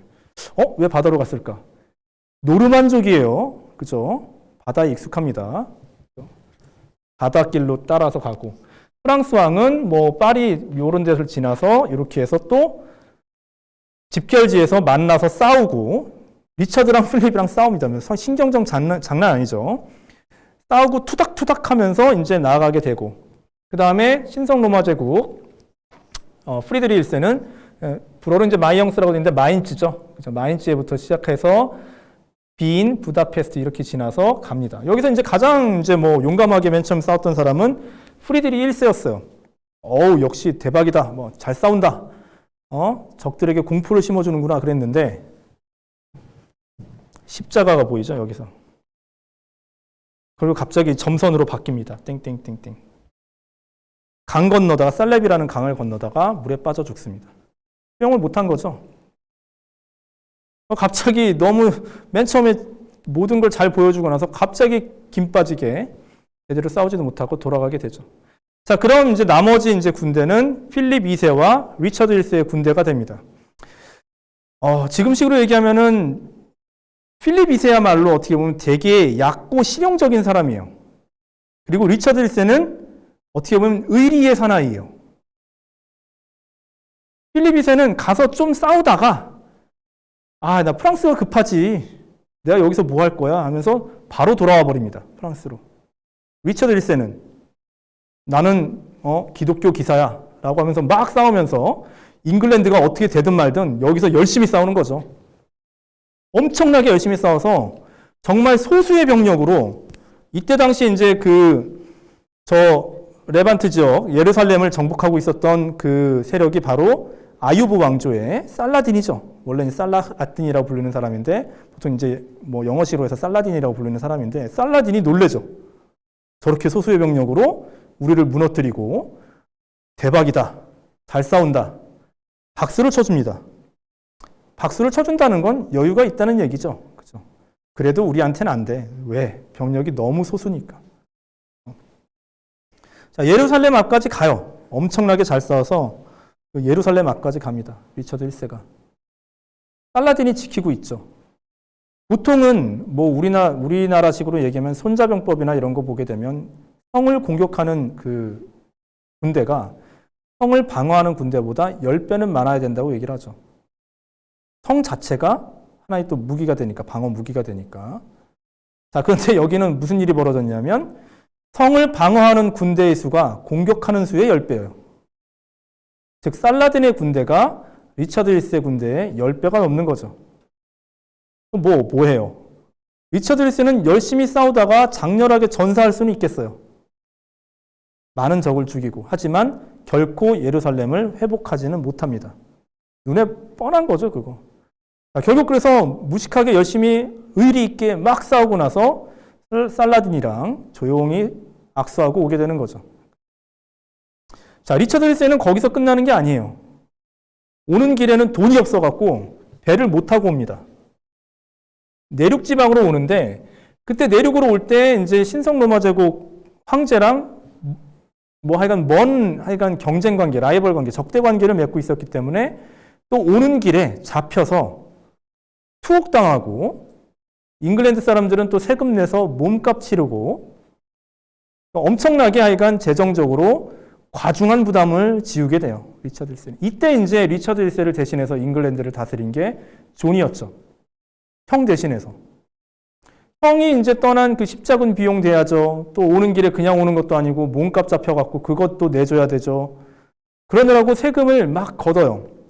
그러니까 이제 일반 사람들 입장에서 보게 된다면 저 놈이 형이 없다고, 진정한 왕이 없다고 호가호위하면서 자기 탐욕에 따라서 세금을 마구잡이로 걷어들이는구나. 십자군 나갔던 왕이 돌아오면 모든 것을 해결해 주시겠지. 뭐 이런 거예요. 그죠? 이런 이제 느낌을 갖게 되는 거고. 자, 그런 식의 이제 그 마인드가, 정서가 아까도 잠깐 얘기했었던 로빈훗에 그대로 묻어나 있는 거죠. 그죠? 자, 요런 이제 상황이 지속되는데, 자, 1189년에 이제 이 떠났던, 그리고 1192년에 이제 마무리하고 오는 길에 이제 잡히고 여러 가지 이제 상황을 겪었던 이제 리처드 1세가 우리의 이제 프랑스 기사 히샤르가 다시 돌아오게 됩니다. 다시 돌아오는데도 사실은 저기죠. 여기 프랑스 땅이에요, 사실은. 이쪽 지역에 와요. 10년 동안 통치했어요. 1189년부터 1199년까지 여기를 통치한 게 10년인데 저 잉글랜드에 머무른 건 10달도 안 돼요. 말도 안 통하는데 뭐하러 가겠어요. 그죠? 세금만 거둔 거예요. 잉글랜드에서. 자, 그리고서 리차드 1세가 돌아와서 다시 또 전쟁에 돌입하는데 누구냐? 바로 필립 2세랑 싸우게 되는 거죠. 이때 필립 2세는 먼저 돌아와서 야금야금 공격하면서 영토를 장악해 나가고 있었던 거죠. 리처드 1세가 돌아와서 내가 성스러운 전쟁 십자군 가 있는 동안에 이러기냐 하면서 또 이제 싸우는 거죠. 자, 그러면서 싸우다가 1199년에 어서 날라오는 화살을 맞고 리처드 1세는 죽고 맙니다. 자, 그런 와중에 아니라 그러고 나서 동생이었던 존이 왕위에 오르게 되죠. 리처드 1세는 유능한 왕이라고는 할 수 없죠. 하지만 그럼에도 불구하고 정당성이 있고 명분이 있고 그래도 남들에게 꿈과 환상을 심어주는 왕이었어요. 근데 존은 아무것도 없어요. 이 사람은 무능해요. 그리고 아버지를 배반했다는 어떤 과거의 안 좋은 기억들이 사람들에게 남아 있어요. 그리고 형을 대신해서 세금을 마구 걷어들였다. 존을 좋아하는 사람들이 없는 거예요. 왕이 됐지만. 그럴수록 존은 더 어떻게 보면은 무지막지하게 자기의 철권 통치를 해 나가는 거죠. 자, 그 와중에 이제 계속해서 이제 문제는 대외적으로 프랑스랑 싸우는 건데, 자, 그 와중에 리처드 1세는 그래도 프랑스랑 종종 이겼습니다. 자, 그런데 존은 계속 져요. 세금을 그렇게 걷어들여서 집니다. 자, 그러니까 이제 뿔이 나기 시작하는 거죠. 자, 결정적인 사건이 일어나게 돼요. 1214년에 부빈이라는 곳에서 지도를 보게 되면 저쪽 플랑드르 지역에 어딜까요? 여기 여러분들 잘 안 보일 텐데 하여간 플랑드르 지역에 저쪽 북쪽에 부빈이라는 곳이 있습니다. 어쨌든 부빈이라는 곳에서 전투를 벌입니다. 잉글랜드 혼자 싸운 게 아니에요. 자, 잉글랜드랑 그때 당시에 동맹을 맺고 있었던 세력이 신성 로마 제국이에요. 아까 신성 로마 제국에서는 리처드 1세를 잡아가뒀는데 왜 이런 일이? 자, 그때 당시에 이제 신성 로마 제국은 황제파, 호헨슈타우펜 가문이었고 지금은 다른 벨펜 가문이에요. 호헨슈타우펜 가문이 하인리 6세였는데 그 사람 몰락하고 나서 이 당시 교황이었던 인노켄티우스 3세가 자기 편인 이제 제후들을 막 끌어모아서 반 호헨슈타우펜 가문 편이고 친교황파였던 벨펜 가문의 오토 4세를 황제로 옹립했어요. 오토 4세, 그 다음에 존, 그 다음에 프랑스한테 계속해서 여러 가지로 압박을 받고 있었던 북부의 플랑드르의 여러 제후들. 이렇게 이제 세 명이서 세 세력이 동맹을 맺는 거죠. 그렇죠? 사실 여기는 이제 제후들이라고 보고, 여기 이제 더 큰 군주라고 생각하면 왕하고 이제 황제니까, 라고 생각한다면 이제 두 왕과 여러 제후들, 그 다음에 수많은 용병들이 하나의 군대를 이뤄서 단일한 프랑스 군과 싸우게 됩니다. 이게 두 개의 탑이에요. 반지의 제왕에서 두 개의 탑이 뭐냐? 라고 했을 때 2라는 숫자가 악을 뜻해요. 3은 종합이 되는데 2는 끝없는 분열이에요. 그래서 악의 숫자인데 마침 이러고 있었던 거죠. 둘이. 자, 어쨌든 이렇게 해서 이제 플랑드르 지역에서 프랑스랑 부딪히게 되는데 진영을 딱 짰어요. 그래서 언제 싸울까? 그러고 이제 기다리고 있는데 또 이렇게 이제 머리를 쓴다고 일요일 날 쳐들어갑니다. 일요일 날 아침에. 프랑스군은 기습을 받아요. 프랑스는 이제 다른 세력 없이 순수하게 프랑스 기사들하고 프랑스 사람들만 만들어진 군대예요. 프랑스가 이겨요. 기습을 받고 그랬는데도 불구하고. 자, 이게 1214년에 이 부빈 전투가 유럽의 중세사에서 굉장히 큰 영향을 미친 중요한 전투가 되는 거죠. 왜 그러냐 하면, 자, 먼저 잉글랜드 존의 왕권이 급격하게 추락합니다. 마찬가지로 신성로마 제국 황제였던 오토 4세의 권위도 급격하게 추락하고 플랑드르는 다음에는 이제 프랑스 왕권에 더 덤빌 수가 없을 정도로 세력이 약화돼요. 자, 일단 승리를 했던 프랑스, 왕령지 팽창, 왕권 강화, 그리고 더 중요한 거죠. 사람들의 머릿속을 이제 장악했던 건데 프랑스 왕, 카페 왕조는 신성해. 자, 이게 왜 그렇게 됐냐면 일요일 날 쳐들어가서 그래요. 일요일 날은 기독교에서는 아무것도 하면 안 되죠. 일도 해서도 안 돼요. 공부해서도 안 돼요, 사실은 원래. 주님에게 찬양하면서 그냥 지내야 돼요. 근데 싸워? 기독교에서 제일 싫어하는 게 기독교인들끼리 싸우는 거예요. 천년경에 그 기독교가, 제가 이제 저는 기독교 신자는 아니지만, 이 기독교에 대해서 그래도 인정하고 있는 게 정말 무지막지한 봉건 귀족들, 제후들, 거의 진짜 막 폭력배나 다를 바 없는 이 사람들에게 너 가난하고 약하고 노약자들 패면 안 된다. 그러면 지옥 간다라고 하면서 인간 만든 게 기독교예요, 이 당시에. 폭력에 대해서 굉장히 자제하게 만든 게 이제 교회였는데 그 교회의 룰을 어기고 감히 일요일 날 폭력을 사용해서 전투를 벌인다? 이거는 교회 입장에서는 완전히 니네들은 악마야 이 얘기 듣는 거예요, 사실은. 이걸 무릅쓰고 쳐들어간 거죠. 근데 졌어요, 또. 그러니까 프랑스 군대는 교황 말을 잘 듣는 신의 군대. 그 프랑스 왕은 신성한 왕. 그렇죠? 반면에 여기는 악마의 무리가 되는 거예요. 두 개의 탑 아래. 그죠? 이 오크 덩어리들과 함께. 그죠? 그렇게 이제 프랑스 연대기에 그렇게 쓰여지게 돼요. 그 기록이 이제 남게 되는 거죠. 자, 그러면 이제 실질적으로 이 세 나라에게는 어떤 일들이 생겼느냐? 신성로마 제국에서는 오토 4세가 이제 실각합니다.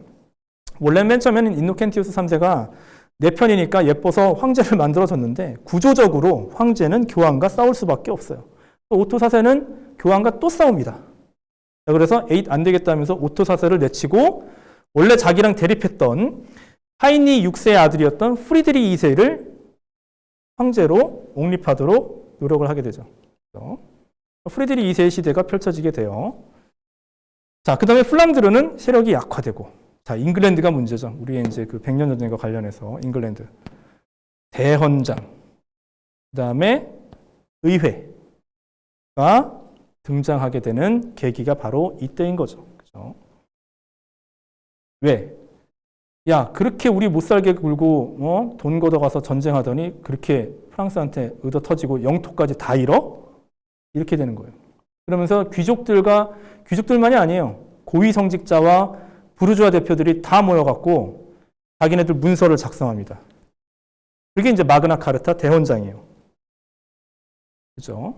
사본이에요, 사실은 이거는. 똑같이 만든 사본이에요. 그죠? 자, 이걸 들이밀어요. 근데 들이미는데 이제 여러분들이 이걸 만약에 읽게 되면은 놀랄 수도 있는데, 왜냐하면 내가라고 하면 시작해요. 존인 내가 이렇게 명령을 한다라고 하면서 돼 있어요. 이 얘기는 뭐냐면 왕령의 형식으로 만들어 놓고 너 빨리 사인해 이거예요. 왕 끌어다가 런던 밖에 러닝이 들어가는 이제 평원에 왕 끌어놓고 그다음에 그 귀족들 대귀족들과 그 고위성직자와 부르주아들이 모여서 앉힌 다음에 사인해 이러는 거예요. 자, 그렇게 해서 반포된 게 이제 대원장이에요. 이걸 직접 작성한 사람은 캔터베리 대주교예요. 이때 당시 잉글랜드에서 가장 높은 고위성직자였던 사람인 거죠. 그죠? 자, 그리고 이 대원장이 만들어지고 나서 잉글랜드에서는 이제 13세기 중반에 이 대원장에 기반해서 등장하는 게 파리아먼트라는 거죠. 그죠? 잉글랜드에서는 파리아먼트. 여러분들이 이제 영어 사전 맨날 열심히 찾으면 파리아먼트 찾으면 뭐 어원이 이상하죠. 단어가. 우리나라 국회 뭐라고 합니까? 영어로 내셔널 어셈블리라고 합니다. 그죠? 이걸 그대로 불어로 하면은 아셈블레 나시오날이에요. 나중에 프랑스 혁명 당시 나오는 그 국민의회의 약자가 국회죠. 그죠? 근데 뭐 파리아먼트는 뭐야 도대체? 아무리 찾아봐도 그냥 영국 의회 이렇게 나와요. 근데 신기하게 여러분들이 프랑스사를 공부하면은 파흘르멍이라고 하는 제도가 나와요. 기관이. 이건 우리나라에서 고등법원이라고 번역을 해요. 단어가 되게 비슷해요. 근데 뭐는 하나는 의회고 하나는 고등법원이고 하나는 입법기관이고 하나는 사법기관이고 사실은 공통의 기원을 갖고 있어요. 원래는 귀족회의예요. 귀족회의. 귀족들이 모여서 왕에게 한마디씩 하면서 뭐 이제 회의를 했던 그 회의체를 원래 불어로 파흘르멍이라고 한 거죠. 자, 프랑스어로 파흘레라는 말이 있어요. 파흘레. 이거는 영어로 스피크예요. 발언한다는 거죠. 뭐예요? 왕만 말하지 말고 우리 귀족들도, 고위성직자들도 아니면 도시대표들도 말할 기회를 달라. 그 말할 기회를 준 회의가 바로 파흘르멍이에요. 자, 그런데 잉글랜드에서는 아까도 보셨겠지만 헨리 2세를 정점으로 해서 잉글랜드 왕권이 너무나 강했어요. 그러니까 왕을 견제해야 돼요. 그래서 이 귀족의 회의체는 왕을 견제하는 법을 만드는 입법기구로 가게 되는 거예요. 반면에 프랑스는 왕이 너무나 약해요. 도와줘야 돼요. 왕이 나쁜 귀족이나 나쁜 제후들 너 잘못했어라고 재판 땅땅 내리면 그 귀족이 그래서 뭐 어쩔 건데 나 네 재판 안 들을 거야 이러는 경우가 많았으니까 다른 귀족들을 끌어모아서 그 법을 강제하기 위해서 모인 회의가 이제 프랑스에서는 파흘르멍이 되는 거죠. 그래서 사법기구로 가게 되는 거예요. 자, 같은 그 귀족회의라는 기원을 갖고 있지만 서로 달라지게 되는 거고 나중에 이제 우리 백년 전쟁하고는 직접적인 상관은 없지만 이 파리아먼트라는 걸 세우는 사람이 누구냐면 13세기 중반에 시몽드 몽포르라고 하는 프랑스 출신 영국 귀족이에요. 아버지는 이제 프랑스 귀족인데 영국에도 영지를 갖고 있었어요. 잉글랜드에도. 또 마지막 잉글랜드 영지를 그 아들, 막내 아들한테 주게 되는데 그 막내 아들 시몽드 몽포르가 출신은 프랑스지만 잉글랜드 귀족으로 활동하면서 왕권을 견제하면서 만든 게 프랑스어에서 따온 이 파흘르멍, 파리아먼트가 되는 거죠. 자, 이 파리아먼트가 생겨나게 되는 어떤 최초의 어떤 그 기반을 제공해 줬던 게 바로 앞에 봤던 이제 대헌장이라는 것이 되는 것이죠. 그렇죠? 자, 여기에는 뭐 이제 고위성직자의 요구사항, 대귀족들의 요구사항, 그 다음에 뭐 부르주아, 도시 대표들의 요구사항 이런 것들이 다 돼 있고 우리가 지금 생각하는 것처럼 이렇게 뭐 1항 1조 뭐 이런 식으로 돼 있지는 않습니다. 그죠? 근데 쭉 이어서 돼 있어요. 쭉 이어서. 여기서 이제 가장 중요한 게 뭐 그거죠. 뭐 인신보호령과 관련된 어떤 법안들의 어떤 기원이 나온다거나 아니면 세금을 거둘 때는 꼭 어떤 회의체, 귀족 회의체를 걸쳐서만 동의를 받아서만 세금을 거둘 수 있다. 지금 의회주의의 어떤 기본적인 바탕이 되는 것들이 여기에서 나와요. 세금을 거둘 때는 의회의 동의를 받아야 된다. 그리고 왕권도 의회가 만든 법에 종속이 된다. 왕은 자기가 하는 말이 모두가 법이 되는 게 아니에요. 왕 또한 이 입법기구인 의회에서 만들어낸 법에 종속이 돼야 되는 거죠. 이거 반대가 이제 절대주의라고 부르게 되는 거죠. 그렇죠? 절대주의는 이런 입법기구 무시하는 게 절대주의예요, 사실은. 자, 이렇게 해서 이제 대헌장이라는 게 이제 반포가 됐습니다. 자, 잉글랜드 상황은 이제 내부적인 상황은 이런데 이제 문제는 이런 거죠. 존 때의 상황이에요, 그죠? 존이 즉위할 때 이랬어요. 1180년. 이제 1180년에서 1223년이란 건 이제 필립 2세, 프랑스 왕 필립 2세가 즉위하고 죽었을 때의 해예요. 근데 다시 말하면 이거는 리처드 1세랑 존도 막 즉위했을 때 이런 상황에서 즉위를 한 거예요. 근데 이제 존은 몇 년도에 죽냐면 1216년에 죽어요. 1216년에 이미 이렇게 돼 있었던 거예요. 정말 격세지감이죠, 진짜. 상전벽해입니다. 필립 2세 때 이렇게 됩니다. 존이 이렇게 만들어 놓은 거죠. 자, 여기서 아까 또 얘기했지만 그 귀족들이 뭐 들고 일어났던 명분 중에 하나가 뭐냐면, 야, 니네 조상 땅 다 뺏겼어. 왜요? 노르망디, 앙주, 아키텐 대부분 다 뺏기고 아키텐의 아주 극소수 바닷가 부분만 이제 남게 됐던 거죠. 자, 이 아키텐 지역을 이제 요 지방 지역어로 사투리죠. 지역어로 기엔이라고 불러요. 기엔은 다른 지역이 아니라 바로 아키텐 저 지역을 기엔이라고 부른다고 생각하면 됩니다. 자, 이런 와중에 이제 아까 얘기했던 것처럼 1215년에 마그나 카르타 반포까지 이제 이어지게 됐던 거죠. 1214년에 부빈 전투, 15년에 대헌장, 16년에는 그래서 존은 죽고, 1223년까지 잉글랜드는 아무것도 못하고 이렇게 이제 프랑스에게 압도되는 그런 상황을 맞이하게 됐던 거죠. 필립 2세가 그래서 진정한 의미의 프랑스를 만든 왕이라는 그런 이야기, 평가도 있긴 합니다. 물론 이제 필립 2세는 영토적인 차원에서만 프랑스를 다시 회복한 거예요. 사실은 여기 살고 있는 사람들은 아직도 내가 프랑스 사람이야, 뭐 이런 느낌 별로 없는 그런 이제 상황이었던 거죠.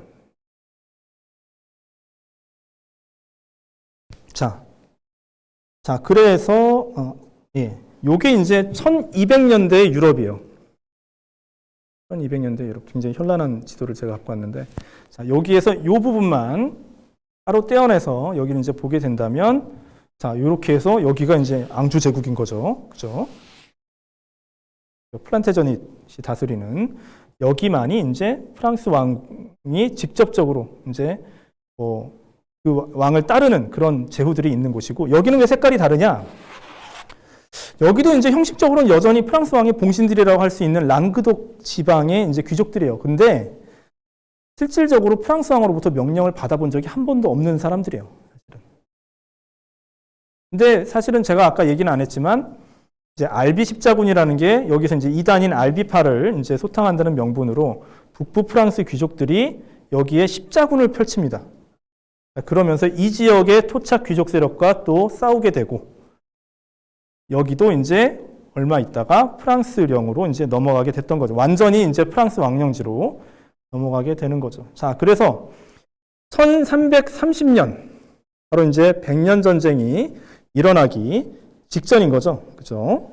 100년 전쟁이 일어나기 직전 상황인데, 요 당시 상황, 이렇게 이제 또 프랑스 상황만 여기 잉글랜드랑 따로 떼어놓고 본다면, 잉글랜드 땅은 요만큼밖에 안 남고, 단일하게 통합된 프랑스 그 왕국이 이렇게 있는 거죠. 자, 그리고 여기가 이제 굉장히 어떻게 보면 모호하고 애매한 이제 지대로 남아있게 됩니다. 여전히 이제 봉건적인 마인드로 보게 된다면 프랑스 왕의 신하인 잉글랜드 왕이 기엔 또는 아키텐의 공작으로 저기를 다스린다라는 말로 설명을 할 수 있지만, 시간이 지나면서 통합된 왕국으로 점점 발전해 나가는 상황 속에서 나중에 저기의 진짜 주인은 누구인가? 라는 문제를 두고 잉글랜드 왕과 프랑스 왕 간에 신경전이 벌쳐지게 되는 거죠. 프랑스 왕은 저 지역을 두고 계속해서 잉글랜드 왕에게 족쇄처럼 사용합니다. 잉글랜드 왕한테 자꾸 이래라 저래라 해요. 이제 잉글랜드 왕은 나도 같은 왕인데 왜? 그러면 아니 너 왕이기 전에 내 봉신이잖아. 이렇게 얘기하려고 저기를 끝까지 잉글랜드 왕에게 그대로 둬요. 잉글랜드는 그리고 저기를 계속해서 자기네들이 통치했던 데예요. 그러니까 또 저기를 완벽하게 자기네 땅으로 계속 두고 싶어 해요. 그런 상황 속에서 이제 영토적인 분쟁이 14세기 넘어가기 시작하면서 이제 비화되기 시작합니다. 사실 뭐 지금도 여기 이 지역은 뭐 프랑스 땅이죠. 프랑스 땅인데 여기 지금 여러분들 보지만 여기 보르도라고 써 있습니다. 보르도 와인 포도주 좋아하시는 분들은 보르도 와인 아실 거예요, 다 그죠? 원래 프랑스 사람들이 저 보르도 와인을 그렇게 즐기는 사람들이 아니었어요. 프랑스 사람들은 여기 루아르 지방 와인이나 아니면 여기 론강 와인, 부르고뉴 와인 이걸 즐기는 사람들이고 이 보르도 와인을 세계적으로 유명하게 만든 사람들은 19세기, 20세기의 영국 사람들이에요. 실제로. 실제로 저기 가서 이제 포도밭이라든가 이런 거 소유하고 있는 영국 사람들이 꽤 됩니다. 아직까지도 그래서 그 지역에 대한 영국 사람들의 애정이 이제 남아있다고 이제 볼 수도 있는 거죠. 자, 이렇게 해서 시간이 좀 많이 남았죠. 자, 이렇게 해서 일단은 제가 전사라고 할 수 있는 잉글랜드와 프랑스의 탄생, 그 다음에 둘 간의 복잡한 관계, 그리고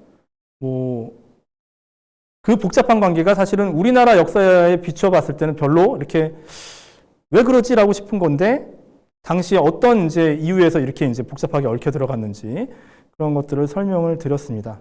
예. 자, 뭐 시간이 좀 남았는데 혹시 이제 여러분들 가운데 제가 이제 중간에 쉬는 시간 없이 계속 이제 강의를 했기 때문에 그렇게 뭐 많이 남은 거라고 생각은 하지 않는데 혹시 원래 질문 받는 시간이 있는 거죠, 그죠?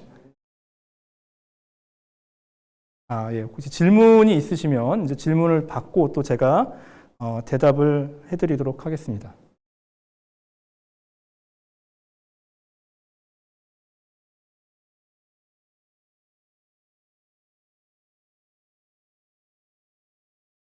설명을 하면서 이제 중간중간에 좀 시간이 모자랄 것 같아서 빨리빨리 넘어간 부분도 많이 있어서,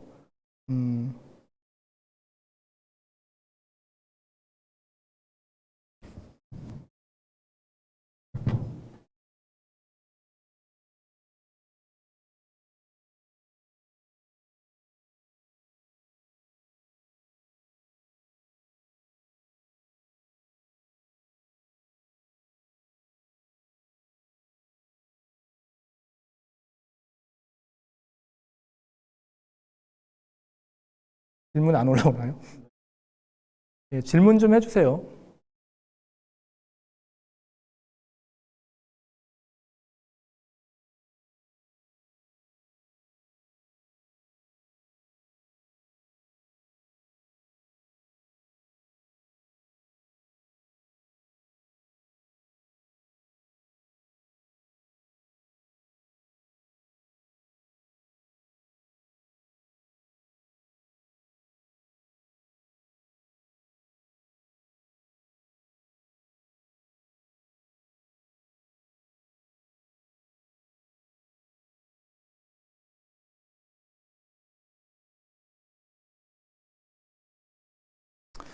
질문이 없으면은 제가 잠깐만 아까 요 사람에 대해서 좀 얘기를 안 하고 넘어갔는데 백년 전쟁이 이제 아무래도 초점이니까 신성 로마 제국은 뭐 얘기를 안 하고 넘어갔는데 사실은 중세 전체에 걸쳐서 제일 특출난 인물 중에 한 명이 이 프리드리 2세라는 사람입니다.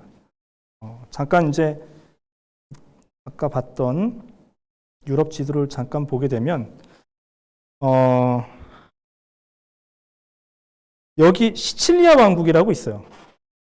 이 시칠리아 왕국이 있고 여기가 이제 신성 로마 제국이고, 자, 프리드리히 2세는 어떤 사람이냐면은 아버지는 신성 로마 제국 호헨슈타우펜 가문의 이제 신성 로마 제국 황제였던 하인리 6세였고, 어머니는 시칠리아 왕국의 여왕이죠. 여왕인 콘스탄차라는 이제 여왕이었어요.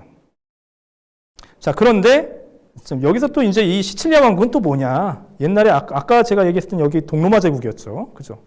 뭐냐? 또 이렇게 이제 얘기를 하신 다음에 또 이렇게 얘기를 드릴게요. 아까 잠깐 노르망디 공작 귀염이 여기를 정복하기 수십 년 전에, 한 20-30년 전에 노르망디에 있었던 귀족들 중 일부가 여전히 바이킹적인 마인드를 갖고 이렇게 돌아서 여기를 가요.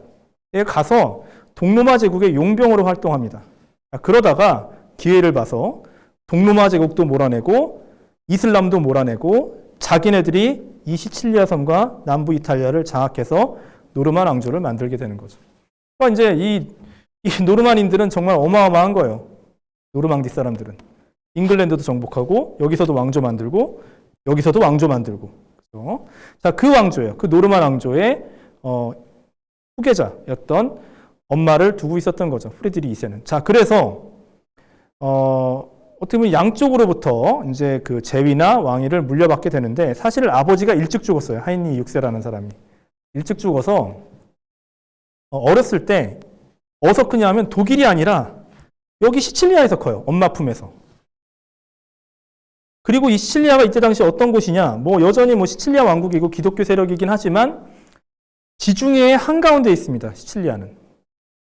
고대 때부터 저 시칠리아는 지중해의 중심이었고 시칠리아를 장악하는 사람이 지중해를 장악해요. 맨 처음에 시칠리아를 장악했던 사람은 카르타고인들이었고 그 다음에 로마였죠. 그리고 동로마 제국으로 남아있다가 이슬람이 장악했다가 지금 노르만이 장악한 거죠. 그죠? 자, 여기는 그만큼 지중해 여러 지역의 물자들이 교차하는 곳이에요. 교역을 하는 곳이고, 사실 여기서 이제 크게 되면서 이제 프리드리히 2세는 어떻게 크냐? 이 당시에 굉장히 선진적이었던 이슬람의 여러 가지 문화나 문명, 과학, 기술, 철학 이런 것들을 받아들이면서 커요. 그리고 개인적으로 봤을 때도 굉장히 똑똑한 사람이었던 걸로 얘기가 됩니다. 아버지가 독일 사람이니까 독일어하고 어머니는 프랑스 출신의 이탈리아 사람이라 프랑스어랑 이탈리아로 합니다. 그 다음에 자기가 알아서 저쪽 아랍의 여러 가지 이제 문물을 배우면서 아랍어하고 라틴어와 그리스어 이런 것까지 했다고 얘기를 합니다.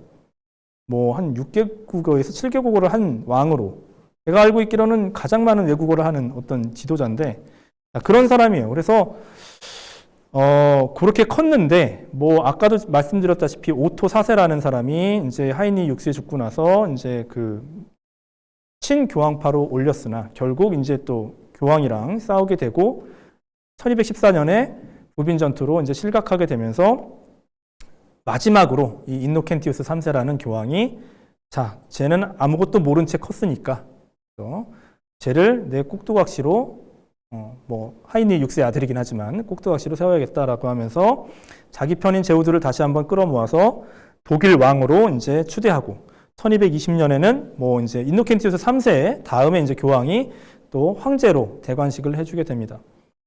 자기 꼭두각시가 될 줄 알았어요. 근데 절대 아니죠. 이 중세에 있었던 모든 군주들 중에 가장 친이슬람적인, 그렇다고 진짜 이슬람을 믿었다는 건 아닌데 다른 나라의 문화나 이런 것에 대해서 좀 열려있는 사람 중에 하나였어요. 그렇다고 해서 관용적인 사람은 아니에요. 또 철저하게 왕권을 지키기 위해서 엄청나게 노력했던 사람 중에 하나예요. 그리고 신성 로마 제국 황제들이 항상 교황이랑 부딪힐 때 문제가 되는 게 뭐냐면 교황을 치러 내려오면 여기가 분열돼서 황제 뒤통수를 때리게 돼요. 그러니까 다시 로마로 진격하기 전에 다시 돌아가야 돼요, 항상. 자, 이런 상황이 벌어지는데 프리드리히 2세 같은 경우는 어떤 생각을 갖게 되냐면 여기는 그냥 니네들 분열된 채로 둬. 난 니네들 더 괴롭히지 않을 거야. 니네들대로 그냥 지방 분권해. 대신에 자기의 왕권의 가장 강력한 기반을 시칠리아에 잡는 거죠. 시칠리아 왕국에. 저기에는 오히려 지금 이제 어떻게 보면 절대주의의 기원이라고 할 수 있는 멜피 헌장이라는 걸 반포하면서 굉장히 강력한 중앙집권적 왕권을 만들어내요. 자, 그걸 기반으로 해서 이제 교황과 부딪히게 되는 거죠. 이 당시에 이제 뭐 제5차 십자군, 제6차 십자군 두 차례에 걸쳐서 십자군이 일어나게 되는데, 일단은 자기 권력을 공고히 하기 위해서 제5차 십자군이 있었는데 안 나가요. 안 나가고 있다가 나중에 제6차 십자군을 이제 계속 안 나가면 너 파문한다? 그래서 결국 파문을 맞긴 하는데 별로 신경도 안 씁니다. 신경도 안 쓰고 그냥 나가서 예루살렘까지 나아가요. 가서 거기서 이제 예루살렘 왕이 되는데, 왕으로 이제 뭐 되는데 그게 되게 웃겨요. 왜 그러냐면 지금까지 우리가 본 십자군은 항상 뭐 이슬람과 싸우고 막 그랬잖아요. 제6차 십자군은 이런 무력 충돌이 한 번도 없었던 십자군이에요. 어떻게 했냐면 외교 협상으로, 이 당시에 이제 살라딘의 이제 후예들이었던 아유브 왕조 내에서 이제 내전이 일어나게 되고 여러 형제들 간에 이제 치고받고 싸우는 그런 내전이 일어나는 와중에 이집트 쪽에 이제 아유브 왕조였던 이제 알 카밀이라는 사람과 협상을 했던 거죠. 내가 니네들 동생 땅이었던 예루살렘 들어가서 왕 할 테니까 너는 나 도와줘라. 뭐 이런 식의 이제 협상을 맺고 들어가게 됐던 거죠. 그리고 그 협상할 때 너무나 유창한 아랍어를 해서 알 카밀이 놀래죠. 그 세련된 뭐 이렇게 그 아랍식 예절과 그 아랍어와 유창한 아랍어와 이런 걸 하게 되고, 그리고서 무혈 입성해서 예루살렘을 평화 공존지대로 만듭니다. 성벽을 허물고, 예루살렘은 누구의 것도 아니라 모든 종교의 것이다라는 생각이 있었던 것 같아요. 그래서 뭐 기독교 성당도 두고, 이슬람 사원도 두고, 유대교 회당도 두고, 그리고 예루살렘 왕으로 즉위하고 돌아옵니다. 어마어마하게 욕을 먹죠. 왜? 싸워야 되는데 하나도 싸우지도 않고, 예루살렘 방어해야 되는데 성벽 다 무너뜨리고, 기독교만이 예루살렘을 장악해야 되는데 이슬람과 유대교 그대로 다 두고, 서유럽 내에서는 아주 극악무도한 친이슬람적인 군주로 갖은 비판을 이제 받게 됩니다, 이 사람이. 그러나 뭐 아랑곳하지 않습니다. 그대로 와서 교황군과 싸우는데, 이때 교황이 자기가 이제 힘에 딸리니까 누구를 부르느냐? 프랑스의 카페 왕조를 부르는 거죠. 이미 이제 그때 당시 가면 요런 상황이에요. 요런 당시 이제 프랑스예요. 13세기면. 프랑스 카페 왕조의 루이 9세의 동생이었던 앙주가, 이때 앙주는 이제 뭐 잉글랜드 앙주가 아니라 카페 왕조 반개가 다스리는 앙주 백작인데, 앙주 백작이자 프로방스 백작이었던 샤르를 불러다가 이쪽을 이제 쳐들어가게 만들었던 거죠. 그런 속에서 이제 뭐 프리드리 2세는 1250년에 죽고, 그 아들이었던 만프레드가 또 이었다가 결국 이제 샤를의 이제 그 침략 속에서 죽게 되고, 자, 그 이후에 이제 뭐 사실 이제 프리드리 2세에게는 아들이 두 명이었는데, 콘라드라는 아들이랑 만프레드라는 서자가 있었는데, 큰아들에게는 이제 황제 자리를 주고, 이제 서자에게 시칠리아 왕을 줬는데, 만프레드는 여기서 이제 샤를한테 져서 죽게 되고, 콘라드도 이제 금방 또 그 요절을 합니다. 그리고 나서 신성 로마 제국 황제가 없는 그런 상황이 13세기 후반에 들어서게 됐던 거죠. 그리고 이제 그 유명한 호헨슈타우펜 가문 또는 슈타우퍼 가문이라고 하는 가문도 이제 쇠퇴의 길로 접어들게 되고, 이른바 이제 대공의 시대로 독일 지역은 접어들게 됩니다. 그리고 나서 이제 13세기 말에 다시 한번 이제 교황이 자기 말 잘 듣는 꼭두각시로 황제를 앉혀요. 굉장히 이때 당시 이제 막 이 독일 지역에서 머리를 빼꼼히 내밀면서 조금 이제 세력을 얻고 있었던 저쪽 동쪽 변방의 합스부르크 가문. 이때 합스부르크 가문이 처음으로 역사에 등장하게 되는 거죠. 뭐 예전에도 있었지만 본격적인 어떤 세력으로 역사에 등장하게 되고, 14세기에 가면 이제 이 남부의 바이에른 중심의 그 비텔스바흐 가문, 그 다음에 여기 분홍색으로 되어 있는 게 이제 룩셈부르크 가문이에요. 우리는 지금 뭐 룩셈부르크랑 체코랑 뭔 상관이야 이러고 있지만, 룩셈부르크 공작이 보헤미아, 즉 체코의 왕을 하고 있을 때요.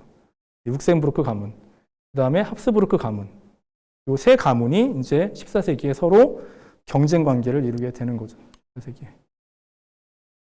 그런 와중에 이제 백년 전쟁이 일어나게 되고 그런 일들이 펼쳐지게 됩니다. 프리드리히 2세는 그래서 굉장히 독특한 왕이었다. 중세 전체에 걸쳐서 봤을 때.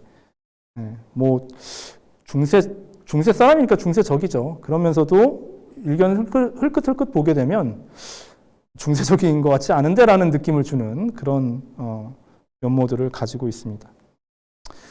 자, 프리드리히 2세에 대해서 얘기를 더 드렸고요. 그리고 이제 프리드리히 2세의 가장 충실한 제자는 누구냐? 프리드리히 2세의 중앙집권적인 절대주의적인 이런 그 왕권을 이어받는 사람은 누구냐? 이 정신적인 제자죠. 바로 우리가 다음에 볼 프랑스 왕 필립 4세가 이 프리드리히 2세의 제자예요, 사실은. 뭐 진짜 배웠다라기보다는 그 노선을 더 끝까지 밀고 나간 사람인 거죠.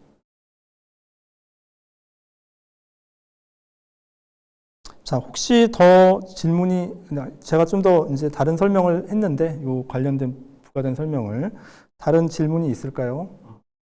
찬영님께서 예. 질문하셨습니다. 예. 카를로스 왕국에서 있었던 분할 상속의 전통이 예. 프랑스의 카페 왕조와 잉글랜드의 노르만 플랜테전의 왕조에서는 더 있지 않는데 사이 시기에 왕위 상속에 어떤 변화가 있었습니다. 예. 일단 분할 상속에 대해서는 교회가 제일 막아요. 제일 막는 부분이 있었고, 그리고 그 자식들이 그렇게 오래 살아남는 것도 아니고, 그 다음에 똑같은 왕위를 주는 건 아니고, 둘째, 셋째, 넷째 아들 뭐 있는 경우에는 공작이나 백작자리를 주죠. 어떻게 보면 그런 식으로 미연에 이제 그 방지를 하는 시스템을 갖추기도 했었고, 완전히 사라졌다고 할 수는 없는 게 헨리 2세 아들들이 그런 식으로 반란을 일으켰던 거예요. 땅덩이가 크니까. 반면에 프랑스 같은 경우는 이거밖에 없으니까 여기서 뭘 분할해요. 분할하긴. 그죠? 그리고 사실은 뭐 그 아들들이나 딸들이 굉장히 많게 되고 아들들이 몇 명이 살아남는다 할지라도 그렇게 많이 살아남는 경우가 많지는 않았어요, 사실은. 그리고 카페 왕조 같은 경우는 굉장히 운이 좋았던 게 또 뭐 이거는 또 다른 얘기지만 장자가 계속 큰아들이 계속 살아남았어요. 아들이 없던 적이 없어요. 아들이 없던 적이 있어야 이게 문제가 되는데 잉글랜드 같은 경우는 이제 뭐 그 헨리 2세 어머니 때 그런 일들이 벌어졌던 건데 이 카페 왕조는 언제까지 그러냐? 1326년까지 그런 일이 없었던 거죠.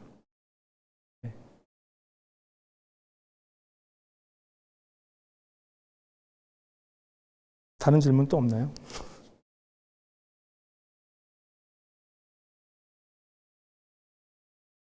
추가하시면 없으면 오늘 강의 여기서 예. 마치도록 하겠습니다. 해주신 홍명진 선생님과 참석해주신 수강생분들께 감사 말씀드리고요. 오늘 화면 초점이 조금 흔들렸던 점 죄송합니다. 다음 주까지 해결하도록 하겠습니다. 감사합니다. 예, 들어주셔서 감사합니다.